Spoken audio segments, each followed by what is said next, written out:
So, and it's because, less than 7% of the population of the fire service is female. So, unfortunately, changing that, California actually has one of the highest percentage of female firefighters in the country, which is awesome. So, and congratulations to all of you guys. It's kind of a big deal, right? I applaud you for making it this far. I was down at admin this morning, and I got to see all the people coming in for their interviews and their oral boards, and they were all dressed to the nines, and I'm sure you remember that because it wasn't that long ago, but it's kind of nice to see. So I appreciate you sitting here to listen, and I'm sorry that you have to, but all you guys that came on your own, thank you. I appreciate that as well. My goal is super simple today. It's that you guys actually get some education and knowledge base about long-term outlook. I think one thing that happens to us is that we get really focused in the here and now, and that we really have a hard time focusing on retirement when we're in our 20s. But the habits that you get into now are dramatically going to change or set course for what your retirement looks like. And I am almost to retirement age. We are in our 50s now, and as I start thinking about that, I think, wow, I can be retired and sick and needing insulin and oxygen, or I can be retired healthy like I am right now, and I can go hiking all over Europe and snowboarding and paddleboarding and skiing and doing all the things I love. And that's really what I want you to think about. What do you want your retirement to look like? What kind of retirement do you want to have? A lot of times we focus on the financial aspect. What are your finances looking like? How much are you putting in your 457? What does your deferred comp look like? What does your 401ks look like? What insurance are you going to have? But we don't always talk about the investment that we're making for our bodies. And that's really what I want you to start thinking about and what most of my presentation is about. A little bit about us, and I walk the whole time, so you're going to have to, I cannot stand still if my life depended on it, so you're going to have to move the camera. But we are a health and wellness company. And what we do is we work strictly with public safety. So the majority of my business is firefighter focused, but we also do law enforcement, and I work with the Department of Corrections, FBI, the marshals, a bunch of people like that. And we take an educational approach. And so almost everything that we do is educational based. Now we do physicals, so we do candidate physicals. So right now we're doing a bunch of new hire candidate physicals for the academy that we're about to start in Arizona. And then we do annual physicals for the fire departments, and we do SWAT physicals. And then we do primary care. Because what we found out was the thing that's missing most in healthcare is an opportunity to get educated about what you need to do differently. And so that's where we spend most of our time. I educate nationally. I talk a lot about risk factors, changing risk factors, both cancer, cardiac, mental health, resiliency, all of those pieces. And so we're going to touch a little bit on all of those things today. The reason why I do what I do, I started out as an ER nurse. I was an ER nurse for many years, unfortunately, or fortunately, 15 years. And then I took a job as the EMS educator and paramedic coordinator for a hospital system. And so I had quite a few different agencies. I taught medic school, I taught EMT programs, we did all of the ACLS classes and everything for all of our departments. And then we had this rash of cardiac events. And in fact, my friend who at 44 years of age passed away and didn't wake up for shift change. And I got really worried because I have 4 kids. I only kind of like the youngest. And I was like, what am I going to do if my husband dies? Because then I'm going to be stuck with him. And financially, that's a burden. Number 2, I don't like him. So then I'm going to have to lead them all by myself. And that's probably not going to turn out well. So I thought maybe I should put some time and energy on keeping him alive. So that's what I did. So I started looking at healthcare for healthy people. And what I found out is that healthcare is directed to what? Sick people. There's not a lot of focus on healthy people or wellness or keeping people healthy. And so I looked at that in the public safety environment, and I was very naive as a wife. I thought that my husband, who has been on the job now for over 20 years, was going to die in a fire. Like, that was my threat. Maybe in a wreck if he was driving reckless, but he drives like a grandma, so that was never going to happen. But I really thought that as a wife of a firefighter that that's what was going to happen. And then I started reading that over 50% of the line of duty deaths in the fire service are cardiac. And I thought, well, why haven't we fixed that? And so that's kind of what started this journey. And then I found this rash of events and decided that I was going to come up with an alternative method to identify early risk factors and come up with an algorithm to help change them. And that's really what has happened. This is my why. My husband, who is my favorite person on the planet, been on the job for over 20 years. He actually started as a sheriff's posse search and rescue member and then became a firefighter because that was less risk, we thought, and actually still probably is. And has been on the job. He's been on it for about 22 and a half years, but he worked for 2.5 years for a private fire agency and then got hired in as a department about 20 years ago. Just hit his 20 in January. And so it's personal for me. I have skin in the game. And it's important because we don't really do a great job about training you guys for the modifiable risk factors. We do a great job when it comes to training you about fire ground survival and about equipment and about certain other aspects, EMS. We're great at that, but we're not really great at training you on how to avoid some of the pitfalls that come with living your life and just being a regular person. And so that's really what the goals are for me. Keep you safe and alive, educate you about risk factors, and then hopefully support you guys as you move forward. And not just me, but the department as a whole. So what can the department do to help you guys feel that you're supported in this long journey? Some of you are going to have to work for how long? Yeah, 30 years. Holy, that's forever, right? 30 years, doesn't that seem like forever? It's going to go stupid fast. And I want you to be prepared for that. It is going to go so fast. How long have you been in the academy? What week is this? 4. Did it go pretty quick? Like you're a month in. Woo! Was it the worst month of your life? Yeah, probably. But, you know, so you just think about how, like, it is middle of February, guys. And it was just Christmas like a minute ago, right? So time flies. And all of a sudden you're going to find that you're in the middle of your career and then you're on the backside of your career and it happens super quick. And so we have to start figuring out how we can get you there healthy, supported, and safe. What we know is that we should really be focusing on the big 3. Now for me, the top one is by far the biggest. And this pointer will not work on the TV, so I'm going to have to keep coming back up here and doing my Vanna White. So this one is the one that's almost the most important to me. Okay, cardiac is responsible for about 54% of our line of duty deaths in the fire service.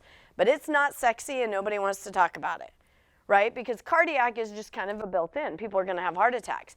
And cancer is right now where we're getting all of our focus, right? Because cancer is a big button right now. And that is the reality. Cancer is going to kill people, but cancer kills people anyway. And people are dying in mass numbers of cancer. Are you guys getting cancer younger than the average population? Absolutely. Are there things that we can do to prevent that and mitigate that? Absolutely. And the same thing happens with cardiac. Cardiac kills a lot of people, but you guys do drop dead of cardiac a lot more often and significantly younger. And then mental health. We're not doing so great there either. And when I say we, I mean nationally, the fire service. We're getting better. You know, 7 years ago, I did not have a request to teach a class on resiliency, and now I get a request for me to teach classes on resiliency all the time. So I know that we're starting to put energies and efforts into that arena, and ideally we will be winning that battle, but right now we're not doing great at it. And these are all things that I want you, as you go into your career, to start thinking about how they are affecting you. Like, what can you do differently when you're sitting in the firehouse at the table? What conversations can we have different? How can we maybe approach things slightly different? What am I doing at home that plays into these? Are there certain things you could be doing at home? Absolutely. How many of you have sunscreen in your locker right now? For the love of Christ, really? None of you? I was just at a big conference, and this is kind of funny. I was at a cancer symposium, and we had invited some oncologists in because we wanted them at the table with the fire service. And we were talking about mitigation and all these things that we can do. And the oncologist kept pointing back and saying, well, you guys are, you're not giving them enough resources. They need to be washed down. Their turnouts, they need to have multiple pairs of turnouts. And they just kept pointing back at us. And then one of the chiefs looked at me and he said, you know what? I don't even think my guys are wearing sunscreen. He's like, what if we just started sunscreen? right? What if we just implemented sunscreen? And I was like, that's a really easy thing to do. If you guys wore sunscreen, your risk of skin cancer drops markedly. And that's a very easy intervention. You could go buy sunscreen at CVS and bring it and keep it here in your locker and use it every day. Like, those are the little things that we can be doing.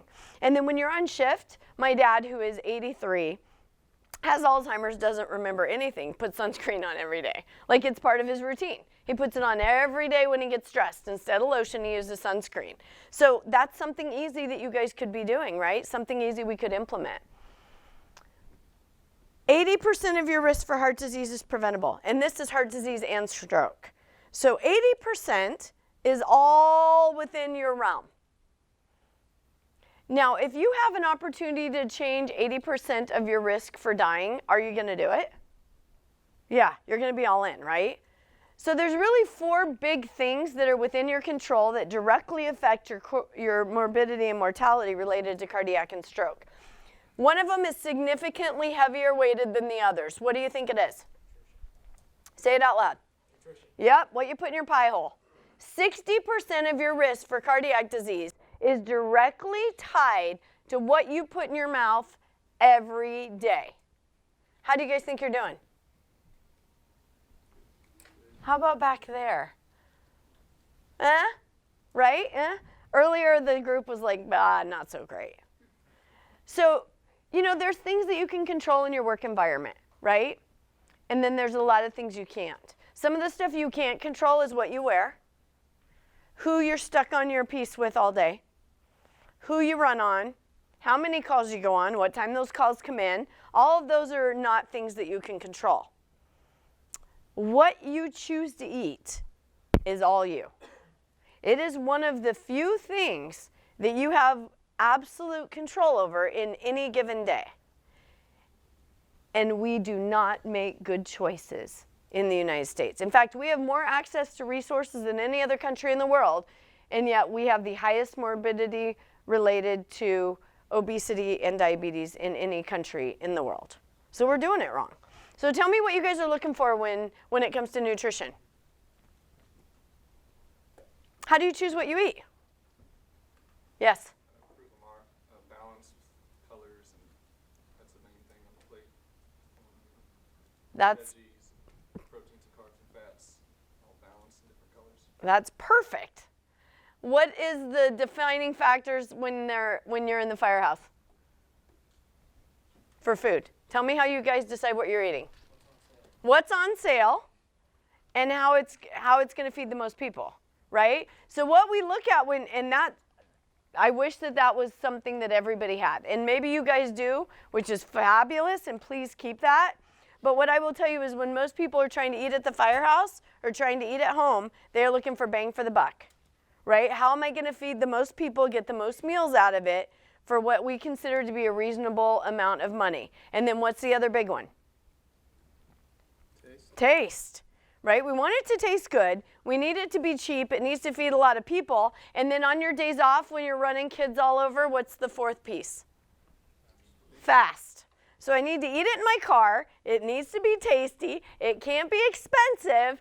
And is that healthy usually? Does that all go together? No. Like, often those don't go together.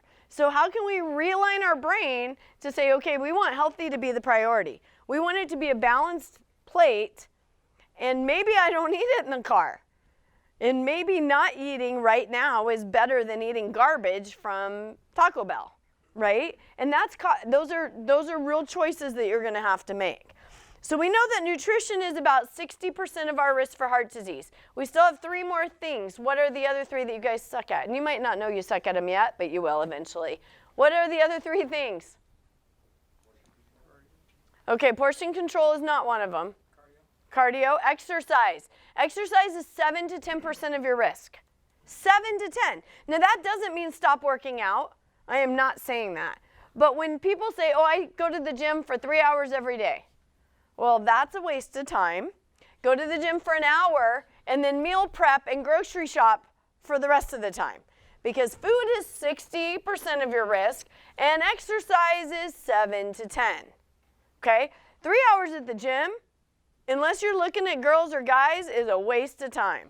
You should not be working out for 3 hours. It's just not good, right? You're just increasing your risk. Now, if you want to go and socialize and hit on people at the gym, that's a whole other thing. But exercising for 3 hours, no. Take some of that time in meal prep. So we still have 2. Yes? Stress. Stress is a big one. What are we doing to mitigate stress? So how many of you guys have hobbies? And this is the whole group. Okay, if you have a hobby, keep your hand up. Okay, how many of you have done your hobby in the last 6 months? Nice. How many of you have done your hobby in the last 3 months? Nice. How many of you have done your hobby in the last month? Oh yeah, that's right, lose it, right? Okay. How about the last week? Okay, so that's pretty good. But that's stress mitigation. So you have something you love that's not overtime. Are you spending time doing it? Some guy earlier, 2 guys raised their hand, and I was like, not overtime, and they were like, oh. So not working. What are you doing for fun? What are you doing to help make stress not follow you everywhere you go? So hypervigilance is a reality. I don't know if you're familiar with that term at all, but that is where you're always looking for something bad to happen, okay? And it's kind of built into your job, right? You walk in, you look at all the fire exits, you see where you're going to be able to go the minute shit goes wrong, right? You walk into Circle K and you're immediately taking a look at everybody that's in there just to see if anybody's shady. Okay, that hypervigilance response, that's built in. We want you to have that because you need to assess for damage and risk everywhere you go. But when you get to turn that off, and you come home and everybody's right in your face, or at least typically, if you have kids, you come home and you've been on for 48 hours, right? So you've been up here, operating up here at 48 hours on your best behavior, especially your first year. And then you come home and everybody wants a piece of you. Oh, can you do this? Can you do this? Can you do this? Can you do this? And you're like, my brain is fried. And so then you get a little short-tempered because you don't have an outlet. You have to have an outlet. You have to have something that you love, something that you enjoy, and you need to do it often. And your spouse just needs to understand that. That gets a little bit iffy because you have to tell them, hey, I'm going to go to the gym before I come home. And they go, really? I've been home with the kids for 2 days and now you're going to go to the gym? I haven't even gone to the bathroom without people reaching under the door. And you're like, sorry, I got to, or I'm going to lose my crap. And those are real conversations. Like, that's that resiliency model. You guys have to have those conversations. You have to take naps. Spouses don't understand naps. You have to take naps, and you need to have those conversations now. Hey, I'm going to work a 48-hour shift. I'm going to come home wrecked, like I've been beat to hell, and I'm going to take a nap. And I don't want you to keep score. No, he got a nap today. Shit, I didn't get it. Look, you've had 5 naps. I haven't had 1. There's no scorekeeping, but you have to have those conversations because they're built in for your protection. And that resiliency comes from that. That is how you would manage that stress. Okay, so we've talked about nutrition. We've talked about exercise. We've talked about stress. What's the other one? Sleep. Absolutely. Sleep is a big one. And one of the main things that happen with sleep is that is your brain's repair time. That is when your body, even your cardiac, starts to get some work done. And not hard work because you're sleeping. It's when your gut starts to repair itself. All of these things happen during downtime when you're sleeping. Hormones get produced. Your gut microbiome starts to replenish, right? You start to have some repair mechanisms kicking in the inflammatory spectrum. And if you're not getting quality sleep, none of that can happen. Now, can we control your sleep when you're at work? No way. And we don't want to. We don't want you to change your job. We don't want you to lose your job. We don't want you to quit your job. What we need to do is make sure that what you're doing at home is repairing some of the damage that is done during work. So what does your home look like? How many people are in your bed? What is your bed used for? 2 things, sex and sleep, nothing else. Okay, don't watch TV in bed. There shouldn't be a TV in your room. Because then you're teaching your brain that you can do things other than sleep when you hit your bed. What does your sleep hygiene look like? What does the time before you fall asleep look like? Do you have a routine?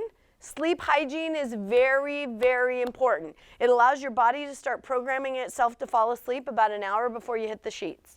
And then you don't lay in there with your those restless thoughts going through your head, because the minute you plugged your phone in the charger, your body knew it was going to fall asleep in 30, 45 minutes. So you start that sleep hygiene, and then you have a little bit of a habit and a routine, and your body can prepare for sleep. Those are the big 4, and I need them to be on your radar throughout your whole career.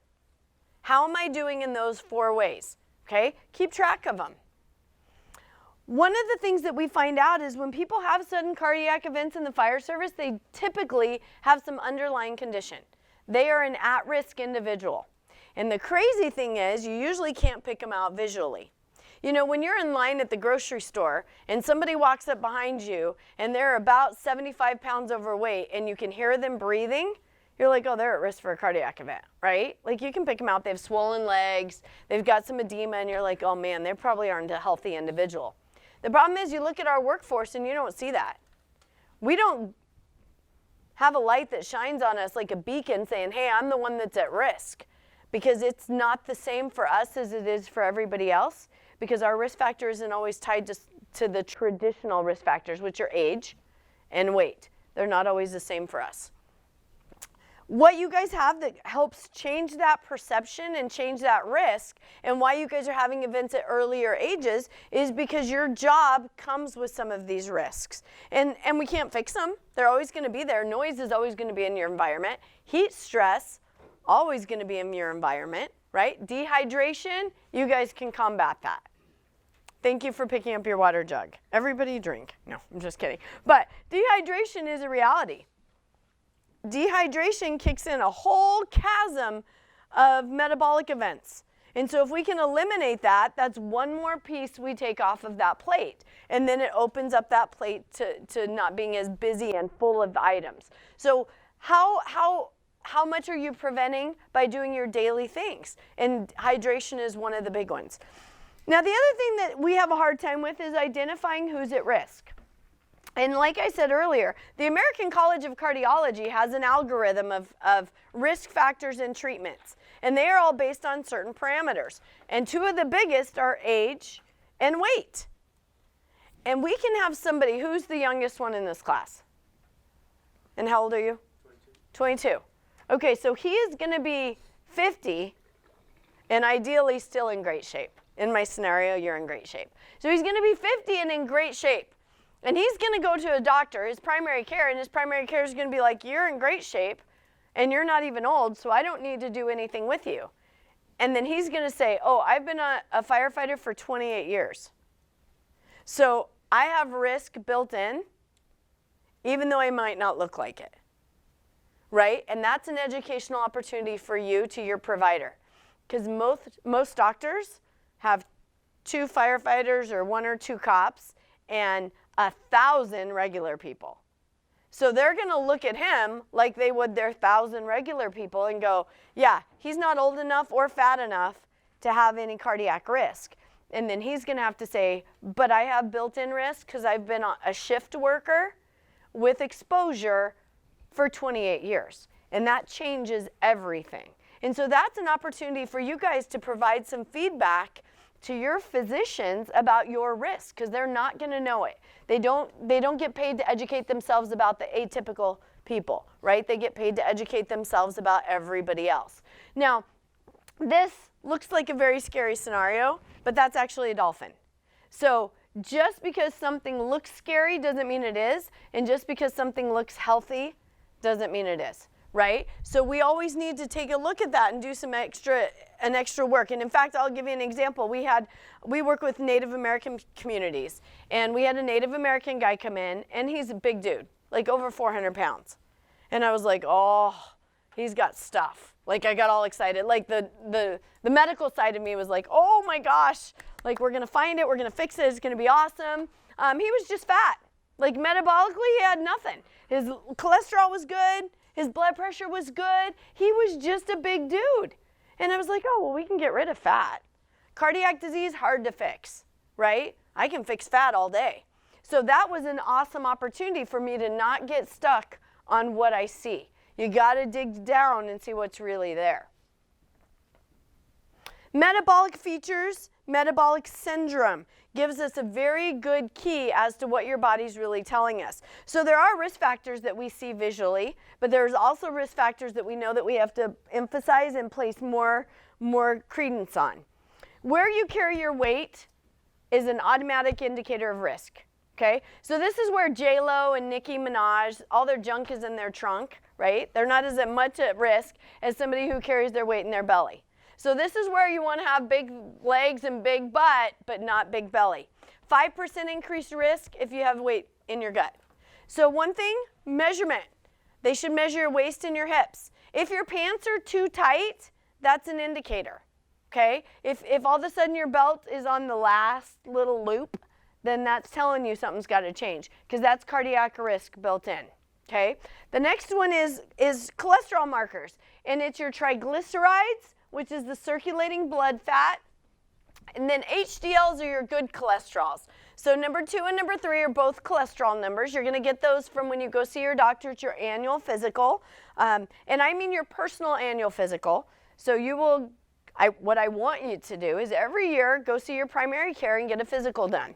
And take a look at what those numbers are. Now, triglycerides are fat that you have cruising through your body every day. Everybody makes them, and then you also get them from certain food products. The food products that cause the highest increase in triglycerides are foods that have stabilizing fats. So things that live on the shelf for an extended amount of time. So when I grew up, we used to make bread. Right? We would make bread, and homemade bread would last for a very short amount of time. So maybe 4 or 5 days, and then it would start getting moldy, and you'd have to like cut the mold off and eat the rest. And now bread can live in your pantry for how long? Yeah, I think 5-6 weeks. Okay? And that's because they have all these stabilizing fats in them. And those fats are thick and heavy and not good for the body. So those stabilizing fats are what allows that food to sit on the shelf forever. And they cause an abnormal spike in your triglycerides. Your triglycerides make your blood heavy, thick, and boggy. And that makes it dangerous for clotting. And especially when you add in dehydration, now we have a clotting issue, okay? The next one's blood pressure. And I talk about this all the time because people don't know what their blood pressure runs. How many of you guys have any clue what your blood pressure runs on a daily basis? Oh, look at you. This is awesome. Nicely done. It's not typical. And so knowing what your blood pressure is very, very important. That bottom number, that diastolic number is when your heart really has a break. Does it ever get a full break? No, it's a 24/7 pump, right? The minute it stops, we have a problem. So it's always working, but that diastolic phase is its lowest activity point. So it's kind of its resting phase. And if that diastolic blood pressure is in the 80s, when you're at home just kind of relaxing, can you imagine what it is when you're turned out in a fire? It's when we start to see it up in the hundreds. And that's when it becomes a problem.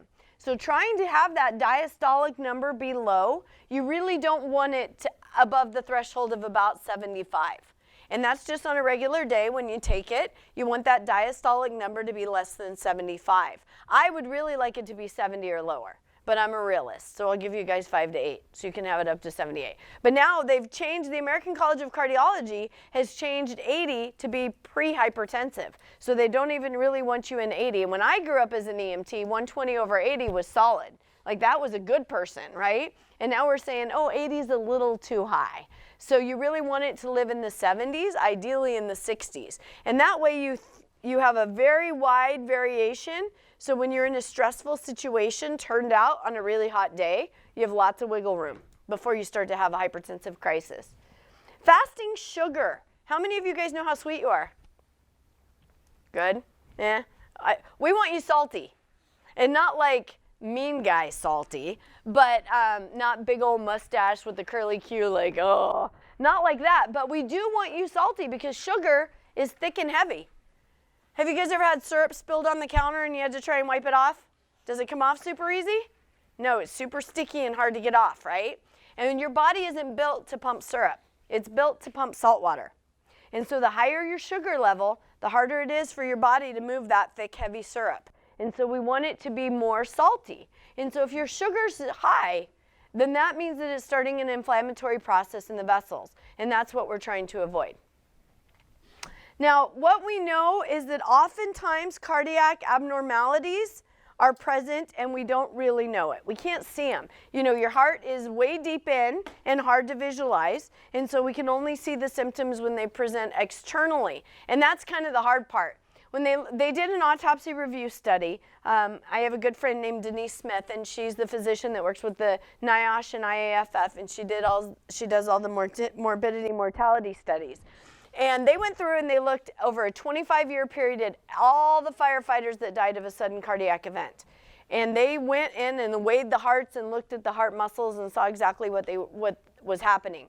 And they found that 70% of the fatalities had thickening of the left ventricle wall. So that means left ventricular hypertrophy, and I'm going to show you a picture of it coming up. Can't see it.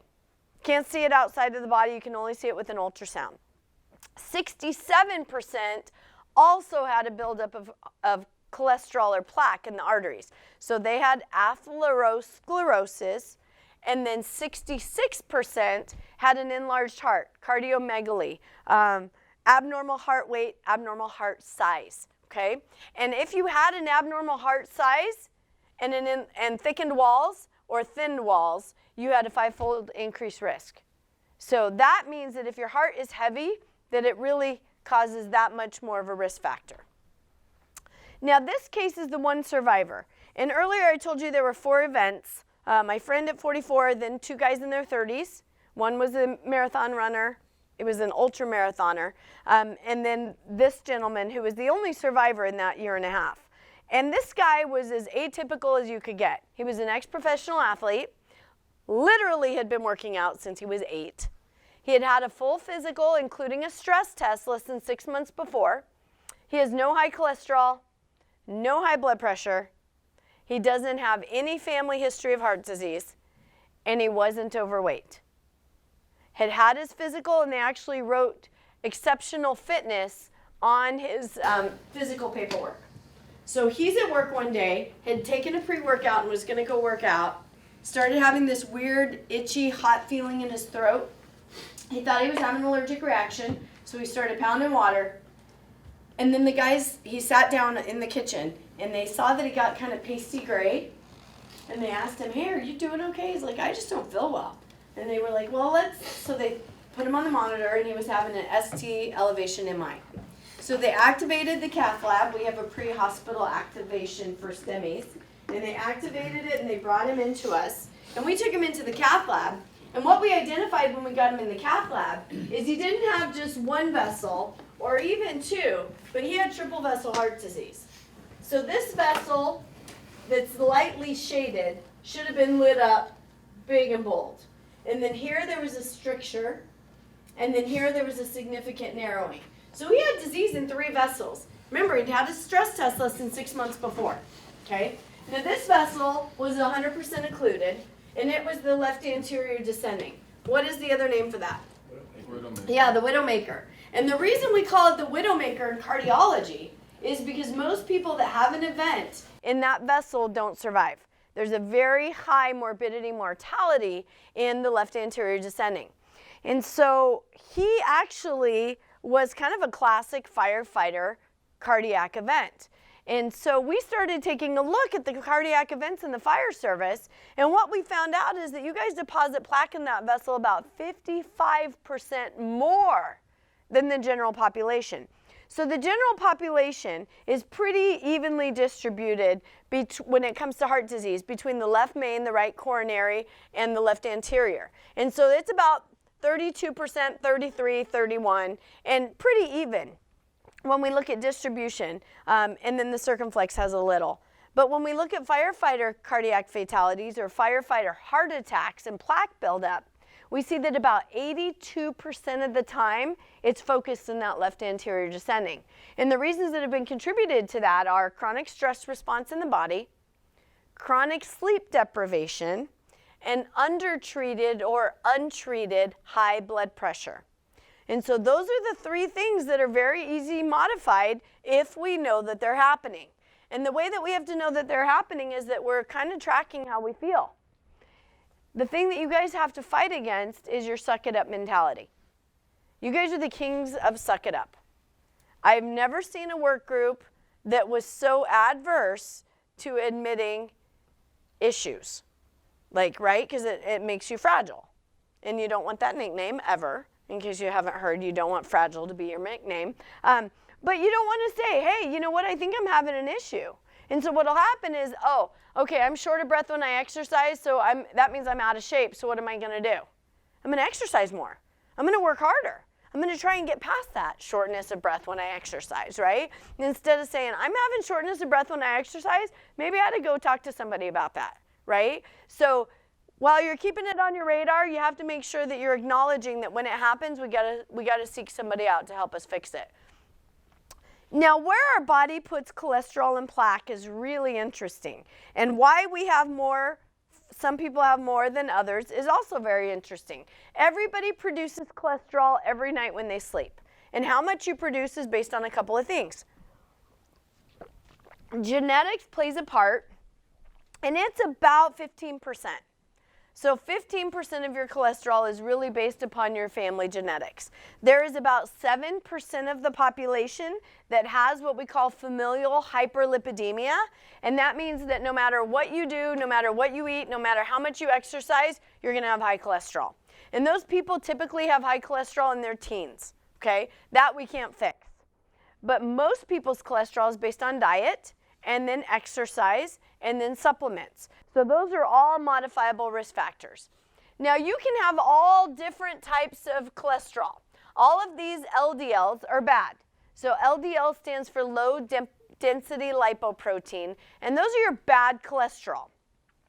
Now cholesterol has good components, and we need it. So it's a building block for certain hormones, and it's a building block for some of our other protein needed uptakes, but you don't want to have too much of any of the LDL. You can have big, heavy particles. You can have medium-sized particles that are kind of like a cotton ball. And then you can have small, sticky, heavy ones. And those are the worst kind, and that's what I have. Thank you very much to whoever made that happen. And actually, your LP-A's are genetic. So it's my parents' fault, which is everything is my parents' fault. But definitely my LP-A's. And so they're sticky, heavy grains of sand. And I want you to, have you ever gotten sand in your car when you go to the beach and then you vacuum it, and then like 7 months later, you're like, how the hell is there still sand in the car? Right? I haven't been to the beach all winter. And it's because it doesn't go away. Those LP-A's are just like that. They're fine grains of sticky, heavy sand that you cannot get rid of. And so they're kind of a dangerous thing. The good news is that there's certain supplements you can take, and then high-intensity interval training decreases the stickiness. So that's an easy fix, right? I can take an L-lysine, I can do high-intensity interval training, and then I'm less likely to have an event. Now you have a built-in protective mechanism, and it's called an HDL. Your HDL stands for high-density lipoprotein. Those are your garbage trucks, okay? They come in, they pick up bad cholesterol, and they carry them out to your liver to be broken down and excreted. And so they're a very important component. And you can have big city garbage trucks, or you could have Toyota Tacomas. Toyota Tacomas are great vehicles, but they can't carry a lot and they can't carry anything big. You have big city garbage trucks, no matter what you put on the curb, it's getting picked up, right? Because they can carry big stuff, little stuff, heavy stuff, and lots of it. So what you want is your HDLs to be lots of big city garbage trucks. How do we get there? Well, there's certain foods that you eat and certain supplements that you take that will increase your good HDLs. Those are omega-3s. So omega-3 supplements, krill oil, any of those fish oils that you take at night, those are all omega-3s. Those will build up your good HDLs. Fishy fish. The fishier the fish, the higher the fat concentration, the more of the omega-3s that you get. Again, exercise, cardio exercise will increase your HDLs. So all of those are very helpful pieces. Now your vessels, your arteries are muscle. They are muscle that constricts with stress and dilates when that stress goes away. And that's your fight or flight, right? You constrict, the tones go out, you constrict, you're in the burn tower, your blood pressure goes up, your heart rate goes up, your respiratory rate goes up. You come out of the burn tower, you get some water, you doff your gear, and you start to dilate, and everything goes back to normal. It's a very fluid process. It happens throughout the day. Somebody pulls out in front of you in traffic. You're trying to make a green arrow, so you're flying through an intersection. Anything like that happens. Your body does it all day long. Well, as we age, our muscle starts to change. And remember, our vessels are just muscle. Other things that can create that muscle to change are inflammatory processes, high cholesterol, poor sleep habits. Maybe we have sleep apnea, and so we're snoring every night and we're not getting good quality sleep. Maybe our sugars are going up. Maybe we're having stress at home, right? Maybe we have a knee injury. And so now we have an inflammatory process. And what happens is that vessel goes from being a nice, smooth piece of muscle that's very healthy to start having a break. So that little hole that's in this upper right corner, that's a break in the integrity of our vessel. And now our vessel completely cracks. And so now what's happening is we're starting to put cholesterol where there's not supposed to be a hole. There's not supposed to be anything down here. So if you look here, this is what your vessel's supposed to look like, nice and smooth. And then what happens is you start to have an inflammatory process, and these cholesterols come in, and because of their weight and their size, they slide down in between two layers of muscle. And the reason that that's dangerous is because if we put you on a stress test, we're looking at flow of blood through this hose. What is not going to show up? Anything that's subclinical. They call that subclinical heart disease or subclinical atherosclerosis. And in fact, we will not detect a disparity in blood flow until you're almost 70% occluded. So from when your hose goes from being this much blood flow to being about this much blood flow, we won't detect it on a stress test. And we definitely won't detect it on a stress test if this is happening in more than one vessel. And so stress tests are not always going to find a heart attack waiting to happen or a blockage. So you go through a whole process. From here back, we can fix it. This is a very fluid process. It's all based on inflammatory. So if you have inflammatory responses happening, you're going to be building up cholesterol, but we can fix it the minute we solidify those hoses. If we can get rid of the cracks in the hoses, cholesterol can't get through. But we have to know what's happening. And the way that you have to do that is you have to listen to your body. Those check engine lights are going to come on, and you need to follow through with them. You can't just ignore them. And then eventually what happens is that plaque burden ruptures. You have a stressful event, you're constricted, and then your body goes to relax, and that last little piece that's holding it all together ruptures, and when it ruptures, that clot forms, and then you have what they call an occlusive event. Typically in the fire service, it happens during training, on the way home from a stressful event. So it's typically 8 to 10 hours after a stressful work-related event, whether it be training or an actual fire. Now, you're always going to have stress. The job that we give you is built-in stress response, right? And we talk a lot about the mental health stress. We're getting much better about that. But there is a stress that is created on the cardiac environment, and that's one that we don't talk about very much. And that is because of something called cortisol. And cortisol is your stress response hormone. And its job is to keep you even. Your stress goes up, your cortisol goes up. Your stress goes down, your cortisol goes down. Okay? But I want you to think of cortisol as a bill. You get your paycheck and all these bills have to be paid. So you start paying bills. Paying them, and you get to cortisol. And cortisol says, hey, your stress level sucks. Okay, you've been working a ton, you're studying for your promotional exam, we haven't done anything fun, I need $800 or you're going to lose your mind. And you say, wait a minute, I only have $1,000 in the bank. And if I give you $800, that means I only have $200 for all of this stuff, and it's not going to work for me. And then cortisol says, hey, if you don't pay me, you're going to lose your mind, so you write that check. So you only have $200 left. And your kidneys and your liver say, hey, we're vital organs, and if you don't pay us, you die, so we're taking everything that's left in that bank account. And so what never gets paid for is any of your sex-binding hormones, okay? And so yes, those are sex and intimacy, but their sleep, their energy, and their coping. And so now, you're not putting enough effort and energy into any of those. And so you come home and you're tired. And your wife says, oh my gosh, I'm so excited that you're home. I was thinking that we could repaint the bathroom. Sound like fun? Yes. Are you married? No. That's why. So how excited are you guys on your day off to paint the bathroom? Not excited, right?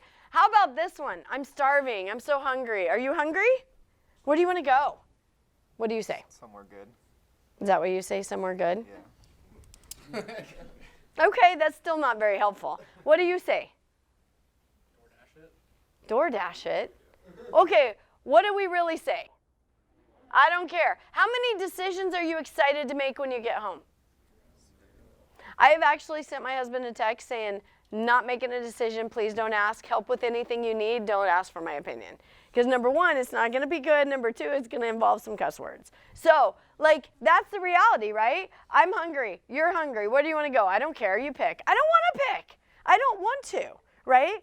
And that's because our brain is all used up. And why? Because we don't have enough cortisol left over, and we don't produce any of our sex-fighting hormones, and we can't handle everything that's coming at us. Hormones are produced when you sleep. Very important that you get some REM sleep when you're not at work. But there's also a cardiac equivalent, and that is that an increase in cortisol causes an increase in heart rate, an increase in blood sugar, and an increase in blood pressure, okay? And that creates an increased workload on our heart muscle. What happens to muscles when we work them? Break down. They get bigger, okay? They do break down, but the one I want to focus on is the part about the getting bigger. So they get bigger. Do we want our heart to get bigger? No, and it's a 24/7 pump, but it's also a big reservoir. And it holds blood, and every time our heart beats, it pushes blood from the tip of our fingers to the tip of our toes. And it's water. Right now I'm pumping salt water. It's nice and easy, okay? Well, now my blood sugar is going to go up. So now I'm pumping a milkshake.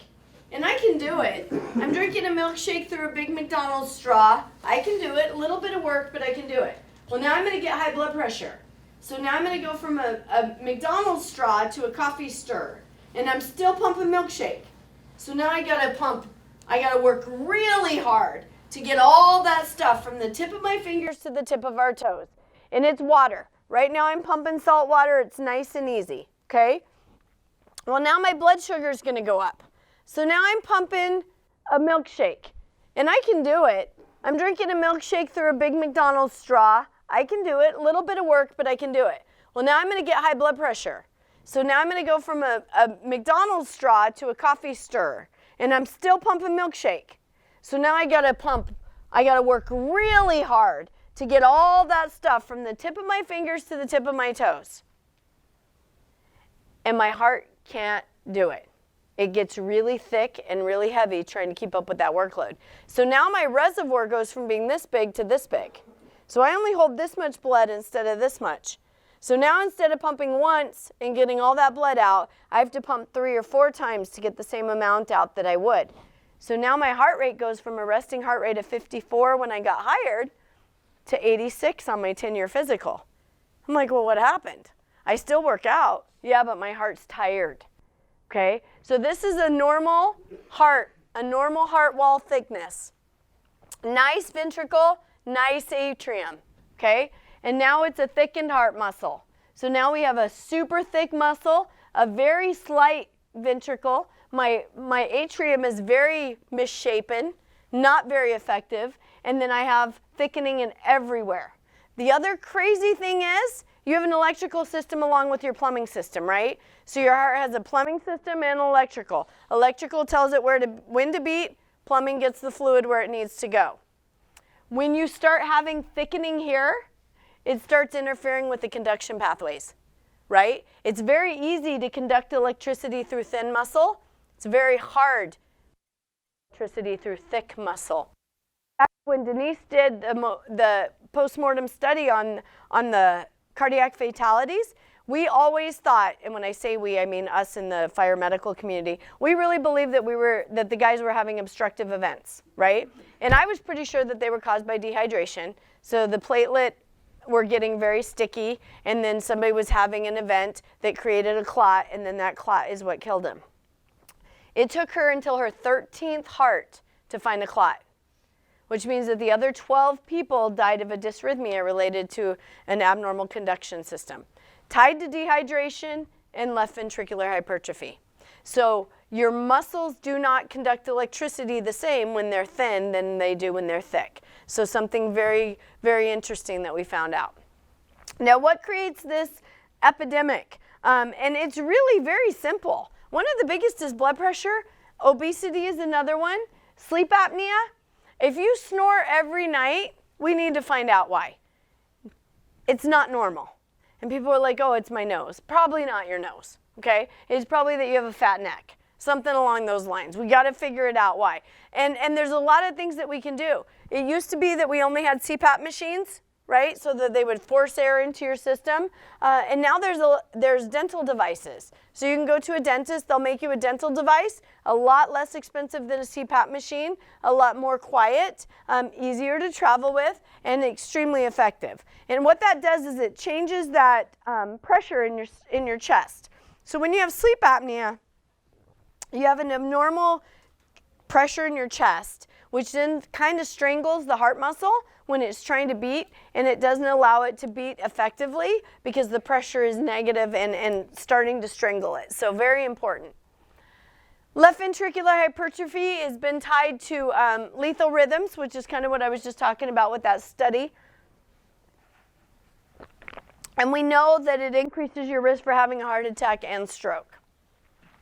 Now, people always say to me, well, if I have left ventricular hypertrophy, I don't want to know about it because then I can't do my job. Like, they'll remove me from the truck. And that's not true. There is some left ventricular hypertrophy that we can repair. We do see a little bit of LVH in athletes. So people that are athletes, especially endurance athletes, will have some thickening in the heart muscle just due to overexertion. And so the minute we start tapering back their workouts, we'll see some decrease in that thickened muscle. What we don't want to happen is catch it at year 20 when we can't fix it. So it doesn't mean that you're taken off the truck. It's also very easy to find it. You do an ultrasound. So an echocardiogram of the heart will help us measure those ventricles and take a look at that cardiac size. And then we treat the underlying risk factors. So we treat the high blood pressure, we treat the weight issues, we would treat the sleep apnea and see if we can identify how to fix them. Medicine, I kind of alluded to that earlier, is a little bit broken. I make money when you guys have sickness. I make more money the sicker you are. So what is my motivating factor to find out that you are starting to become a diabetic and then trying to steer you the other direction? When you're a diabetic, I can hold your medication ransom and make you come in for multiple appointments. If you're a diabetic with high blood pressure, now I can hold 2 medications ransom, and now I can charge insurance up to 6 times a year to see you, and you have become my boat payment. So what is my motivating factor to keep you away from medications? I really don't have one, and that's why the system is broken. The other thing is you guys don't use your health insurance, which is a problem. Blue Cross and Blue Shield made billions of dollars, and they make it every year because you don't use benefits, but you pay for them monthly. So please make sure you're going to your primary care doctor, even if you're 22, and getting an annual physical every year. Start using those benefits. They're yours. The other thing I ask for you is if somebody puts you on a medicine, they need to give you a plan in which you get to come off of it. The only time that you should be on a medicine for your whole life is if you have a thyroid problem. Thyroid we can't fix with food. We've tried for years. It's just really not possible. Everything else, diet, sleep, working out, all of those lifestyle changes should apply. And so there should always be a plan to get you off of medications. It shouldn't be just assumed that you're going to be on something for the rest of your life. Okay, unless they've taken out a part of you and they have to fix it with a med. That's a different story. This is the example of how you can go to the doctor and just not have great doctors. One thing that's really unfortunate in the United States is that we don't shop for health care. How do you guys pick a doctor?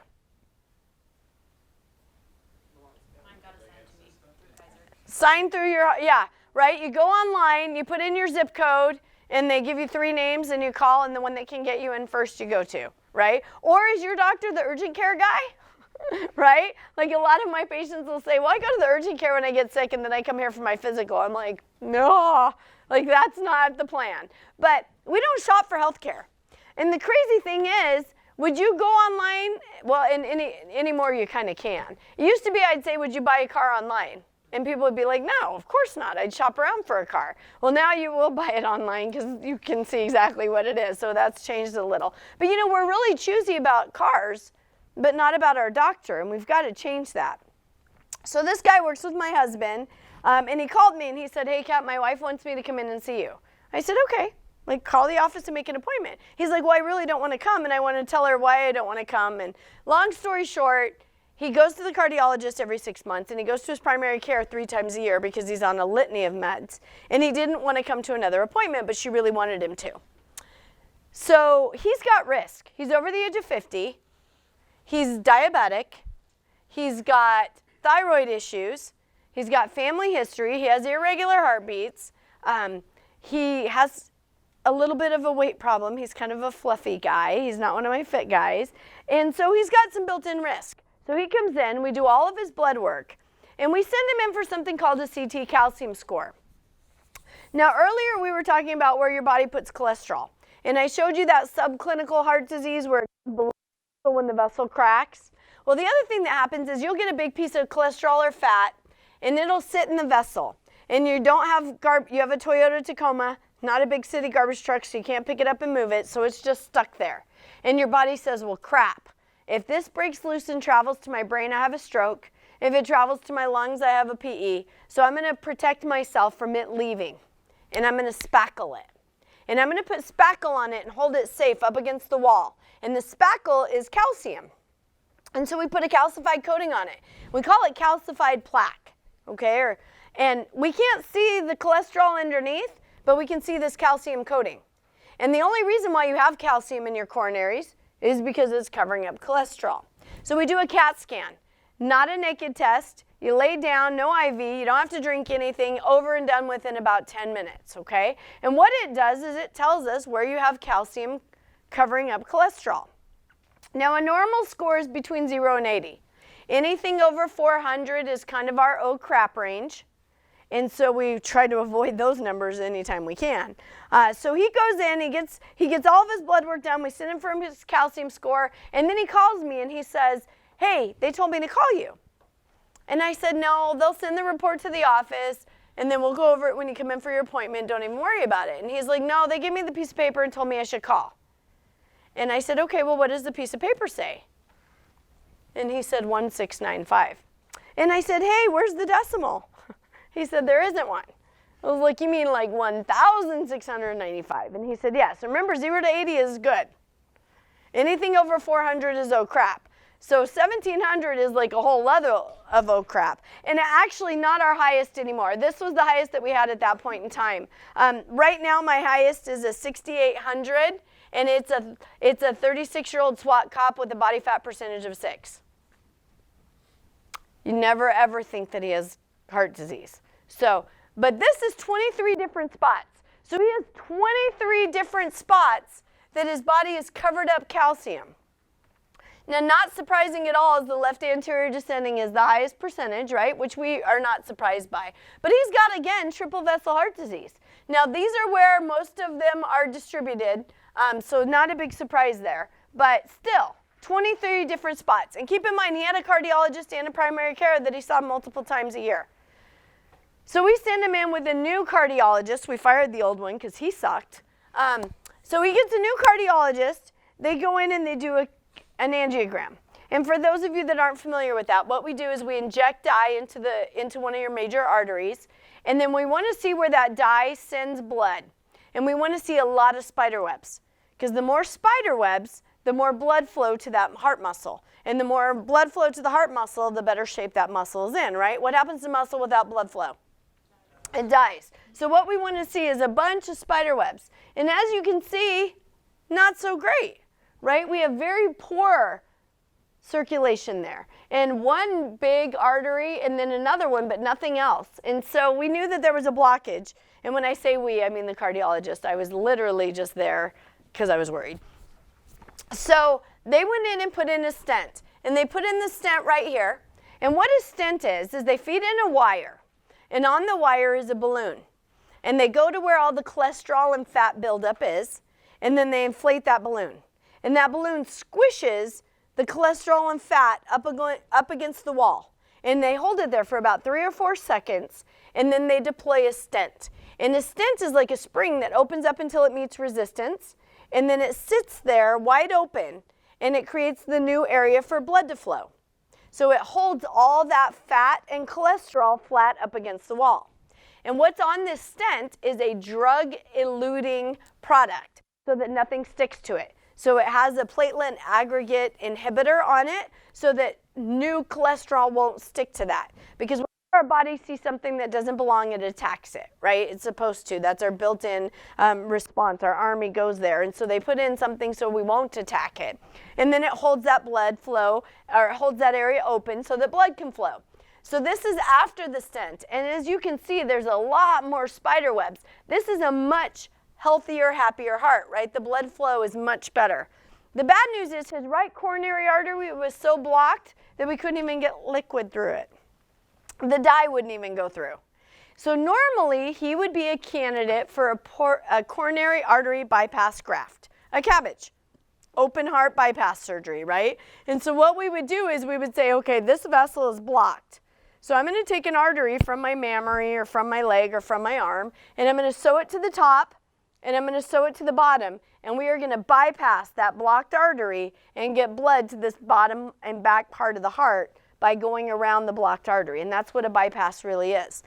Now, because he had been healthy and had worked out his whole career, he'd been on the job for about 26 years. He had collateral circulation, and some of you might be familiar with the term collateral circulation, and what happens is when you exercise well, you have some built-in blood flow, and that's what was helping support that blocked artery. And so he ended up not being a candidate for bypass. Now, he made some really immense changes. He decided that he didn't want to be sick anymore. And so he really took the bull by the horns and made some huge lifestyle modifications. Now, when we first got involved in his care, he was on multiple diabetic meds. He was on blood pressure meds. He was on thyroid meds, and came off all of his diabetic meds.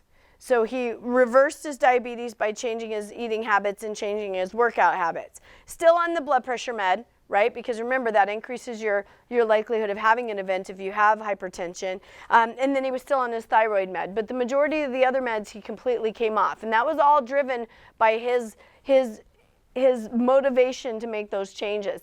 Kind of interesting. He's now 61, and he just ran a half marathon. And his wife called me, and she said, "Oh my gosh, you're not going to believe what happened." And I immediately thought, oh crap, right? And she's like, "He just ran a half marathon." And she said, "Our retirement is not anything like I had pictured." Originally, she had planned on spending most of her retirement with her grandkids because she did not think he was going to survive. Now, when he called me and told me that she wanted him to come, he said everything was fine. He'd been seeing his doctors and he was all good. The reason she wanted him to call is because he was sleeping in a recliner. And the reason he was sleeping in the recliner is because if he laid flat in bed, he couldn't catch his breath. He thought it was because he was overweight and out of shape, and so he was working on it, right? He was running at the gym. He got short of breath while he was running, so then he was walking. But he did not attribute it to being a major issue. He just thought it was because he was getting older and he was overweight and out of shape. And that's one thing that we hear over and over and over again. "Oh, I'm just tired. Oh, it's because I'm not working out. Oh, it's because I'm not eating right." Well, sometimes your body's trying to tell you something and we just need to listen, right? And just because you're put on a med doesn't mean you have to be on it your whole life. And that's one of the big things. But sometimes to get you to a safe spot, there might be some medication that needs to be involved. Now, what we find is about 43% of our patients have calcified disease in their coronaries. And they don't know it. They're walking around thinking that everything's great and that they don't have heart disease. About 39 to 40% have some inflammatory responses that might lead us to think that they have an obstructive disease. 65% have abnormal cholesterols. Their triglycerides are too high. Their HDLs are too low. They don't have enough of the good ones. They have the sticky, big particles. They have not enough of the good cholesterol to try and help clear that out. And then about 61% have elevated waist circumferences. Their sugars are too high. Some of them have some obstructive sleep apnea. So there's lots of other pieces that play into that algorithm of risk. And it's really important that we start monitoring it. What we know is that obesity is a problem in the fire service. And we don't think of it. I was on a plane the other day working on a presentation, and this lady next to me said, "Oh, what are you working on?" And I told her, and I usually don't, I keep my headphones in because I don't want to socialize on the airplane, but she was a chatty Cathy. And so she kept asking questions, so I took out my headphones, and she said, "Well, what do you do?" And I said, "Oh, I do, health and wellness in the fire service." And she said, "Oh my gosh, you must have no work at all. They're so healthy." And I was like, "They're not." But, she sees the calendars, right? And all of you guys are the calendar people. And now they have calendars with puppies and firemen. So cute. But it really skews the perception of the general population. So we know that about 40% of the fire service is obese. And people say to me, "Well, using BMI, yes, this is using body fat. This is not just a BMI calculation. This is actual body fat." And in fact, we're working with the University of Miami right now on a perception study. And we're doing a perception of weight in the fire service versus actuality. And it's very interesting, the information that we're getting. Several studies documented the average weight gain in the fire service is between 1 and 3.5 pounds a year. And so you think about it, if you guys are on the job for 30 years and you gain 2 pounds a year, that means that you're going to put on 60 pounds in your career. And it happens gradually. You get your medic 10, you get your new baby 15. Like, there's all kinds of stuff that happens. And so we just have to be cognizant of that. And then there's some studies out there that say that for every BMI unit increase is about a 5% increase in your disability rating, which means that you have a higher incident of becoming disabled every time you stack those weight on. So something very interesting to just watch. And you'll see it happen. You'll see it happening, guys. And firefighters are very cyclical. So everybody will be on a workout bandwagon, and then they'll be on a drinking or not working out bandwagon, and then oh. And sometimes it happens by the station. Sometimes it happens by, a group of friends. So it just flexes all the time and changes. But just keep in mind that you always should be cognizant of at least what you're eating. Things that lead to it: inadequate physical activity. So we work in Massachusetts and in Arizona doing physicals, and I just did a group in Massachusetts, and they have 100 people, and we did 53 physicals last week. And out of the 53 physicals I did, these are full-time guys that are employed actively in the fire service, 4 of them work out. 4 out of 53. That's it. I could not believe it. And I thought, maybe they're not understanding my question. So I asked it differently. How many days a week do you actually do some sort of physical exercise? And one guy said, "Oh, I do it every day." And I said, "Oh, well, what kind of workouts do you do?" And he's like, "No, I'm an electrician. So when I'm not here at work, I'm doing electrician stuff, which is exercise." I'm like, no, that's like work, which it's physical work, and I get that, but it's not exercise. You're not getting a huge cardiovascular improvement from bending over and connecting wires and then reaching up. I mean, there's some movement, but so the perception is very different on what's adequate physical activity to give you optimal physical conditioning. There's a big disparity there. Overeating, we talked about that a little bit earlier. And one of the mentalities in the fire service is I got to eat as much as I can right now because I don't know if I'm going to eat again, ever, for my whole life, right? So then we just eat, and then we eat really fast. Like somebody's going to come and take it away, right? And so we eat fast, and we don't actually know how much we're eating because we're in such a hurry to get that food in. And then binge drinking and oral tobacco for stress relief. We talked earlier about implementing some of those fun things, right? Going out on a date, making sure that if you like to hike, that you get to hike. Do those types of things so that you're not just drinking or smoking or doing whatever you do for that stress relief. Interesting when it comes to financially, it costs to have overweight fires in the fire service. If you have an overweight fire service, it's about $74 per person annually. If you have a class 1 obese firefighter, it's about $254. If you hit the class 2 and class 3, it becomes almost $1,700 per year that they will cost you additionally when it comes to missed work. So very interesting how those numbers correlate. What we know is that if you have obesity, you start to have changes in your metabolic system. And one of the big ones is arterial stiffening. So there's a lot of studies that say that and those postmortem studies were one of the big ones that said that there was cardiac stiffening in all the obese firefighters. Hypertension, we talked about that. We talked about the cholesterols and then those triglycerides. So all of those are linked more often to elevated BMIs and obesity than normal weight. Talked about this. One of the big ones is that cancer feeds on sugar. We know that people with obesity have higher cancer numbers, and a lot of the school of thought behind that is that if you have a higher physical activity level, your risk for cancer drops down as well. So for people that are above normal weight and in the obese realm that aren't exercising do have a higher risk of cancer. And this is a really broad range. It was the numbers that were in the published document, so that is a huge range. I mean, that's a variance of 50%, which is kind of crazy. But we do know that BMI drives heart rate. And when we were talking about that left ventricular thickening and when we were talking about that cardiomegaly, we know that obese patients have that more often than normal weight patients. And that thickening creates some of those dysrhythmias and that disparity in the conduction system. We all think that we know what healthy people look like, right? We think that this is somebody with zero cardiac risk. And I just want you to kind of get that out of your head. There's no perfect picture of health. There really isn't, because there can be people that are a little bit overweight that can still work very hard and can still be very cardiovascularly fit. Do they have some work to do? Probably. But does that mean that the skinny people sitting next to you aren't skinny fat? Absolutely not. And you're going to see there's a lot of firefighters that come in and they'll say, oh yeah, I'm perfectly healthy. Like, I wear the same pants I wore when I was a senior in high school. I'm like, well, great, but that doesn't mean that you don't have heart disease. It doesn't mean that you don't have prediabetes, because weight isn't always the only indicator. There's a lot of indicators that play into the fact.